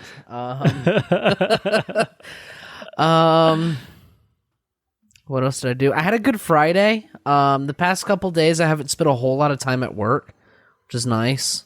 So I've had a couple of good days. Been fixing computers and stuff at other locations and whatnot, and just outside of my normal realm of like existence, and that's pretty fucking cool. I like that. I got some renovating I'm going to do in the bathroom. That's going to probably happen tomorrow. I took out a medicine cabinet, and I'm going to end up putting like drywall on it and putting some other. So I got some like handyman shit I'm going to do. For Sarah's birthday, I'm going to end up building a swing to hang from the like a porch swing. I'm going to build one of those and for her birthday. So I'm going to fix the bathroom tomorrow and probably start on that swing in the garage. So I've got some handyman woodworking and shit that I'm going to probably get up to next couple of weeks. So that's cool. Other than that, I would like to watch a movie film sometime tonight or tomorrow that I normally wouldn't watch. So it's up in the air on what I'm going to watch. But Space Jam? Probably not Space Jam. Could be Space Jam, though, if you wanted to. Could be Space Jam. It's true. So, I don't know. It's up in the air. I might just rewatch a particular episode of a particular thing that I'm thinking about. But, yeah. So, that's pretty much all I've been up to. I just have to, we have to wrap this thing up before my head explodes from I feel like, what do I feel like? feel like my skull's on fire, but otherwise I'm all right. I feel like Jack Black and Tropic Thunder. I'll let me down. I'll suck the balls and with the gravy. You know what I'm talking about when he's on the tree? That's what I feel like. Jack Black, Tropic Thunder strapped to the tree. And swallow the gravy. Yeah. Oh, Christ. All right, well, I shan't take much of your time then. The only thing that I've been up to is watching Chuck Season 3 on meal breaks. That's right, meal breaks, because that's what my days have devolved into, is studying and meal breaks. So I think we're like halfway through Season 3. It's good. They brought, it's not as good, I guess I'll say. They brought Brandon Routh in. He's playing a super cool spy. And Kristen Krug just made like a guest spot for a few episodes. So that was fun too. It's a different riff on Chuck. Enrique, you said, yeah, I think I think I watched all of it, but it's did you watch all of it? Yeah, okay. I'm pretty sure. Yeah. So, Chuck is a little bit more capable in the season because of the plot device that they've introduced, which is a fun twist for the show. But for the most part, it's status quo. You got the crew, and every episode involves a new mission, and the new mission goes sideways for a bit, and then they usually figure it out. But it's fun. It's very enjoyable, and I like it. Excited to see where it goes and see how it all plays out. So. Yeah, that's what I look forward to on a daily basis, is my 2 times that I get to watch Chuck, breakfast and dinner. That's bullshit. Because lunch is for losers. Actually, it's just because we wake up too late, and breakfast is just brunch at this point. So, I was going to tell you what's bullshit. What's the bullshit? So if you were to probably talk to a real spy, their job's probably pretty fucking boring. It's not Natasha, right? It's probably not that. If you talk to a doctor, it's not like the doctors are represented in the shows. Oh man, it's always like that. All day, every day. If you talk to a lawyer, it's probably not, you can't handle the truth, or whatever. You know what I'm saying? It's probably not like that shit.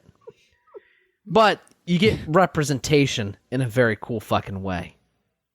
You know who doesn't get representation in a cool fucking way? Salesman? A fucking car dealer. Or a finance manager. We don't get any representation. We have zero representation. Zero representation in a cool way. You can't think of anything. It's because they're not fucking out there. Yeah, no, I can't got identify with anything. Just bad TV commercials. That's bad your reputation. TV commercials. God damn it. And with that, just some guy yelling at the screen. I'm done. I'm done with this shit. I need some nicotine. He's done. Starting to get pissed off at the Let's fucking representation of car dealers. If that tells you anything, it's fucking getting mad. It's just not fair. All right, let's wrap it up there before Andrew loses it too much. Alexi. Before he starts searching for gravy again. Thank you all. Thank you all for listening. If you enjoyed what you heard, and how could you not, please spread the word. If you want to support us on Patreon, patreon.com/watch-review-repeat. That is good for early access at this point, and it's especially great for early access at this point because everything we're recording is pre-bar, and the episodes are almost certainly going to be coming out post-bar. So there's a bit of a delay right now. So we'll have at least one more episode that will be recorded pre-bar. So by the time you're listening to this on the regular feed, there's still maybe an opportunity for you to hear our coverage on Loki. That's right. We're going to be covering Loki next. So patreon.com/watch-review-repeat if you want to get early access, as well as timed exclusive access to any future bonus episodes that we work on. Maybe sometime. Watchreviewrepeat.com is our website for everything else that you might need for the podcast. You can follow us on Twitter at WRRPod, like our Facebook page just by searching for Watch Review Repeat. If you have any questions, comments, suggestions, want to be on a non-live, just a regular edition of the Listener's Corner, you can send your thoughts our way to watchreviewrepeat@gmail.com. Our intro and outro track is called Mechanolith. It's by Kevin MacLeod over at incompetech.com, licensed under the Creative Commons by Attribution 3.0 license. The next episode will be Loki. We'll be talking all 6 episodes of Loki. Non-spoilers, recommendation, full spoilers, lots to unpack, and we're very, very excited to do so. So yeah, we're doubling up on the Marvel Studios content, going from Black Widow to Loki, and you don't want to miss it. So thank you, Mr. Henrique Jaime, for making an appearance on this episode, and safe to say the listeners might hear from you soon. So why don't you take us out, Andrew? Take care now. Bye-bye then. Laters on the Menjay.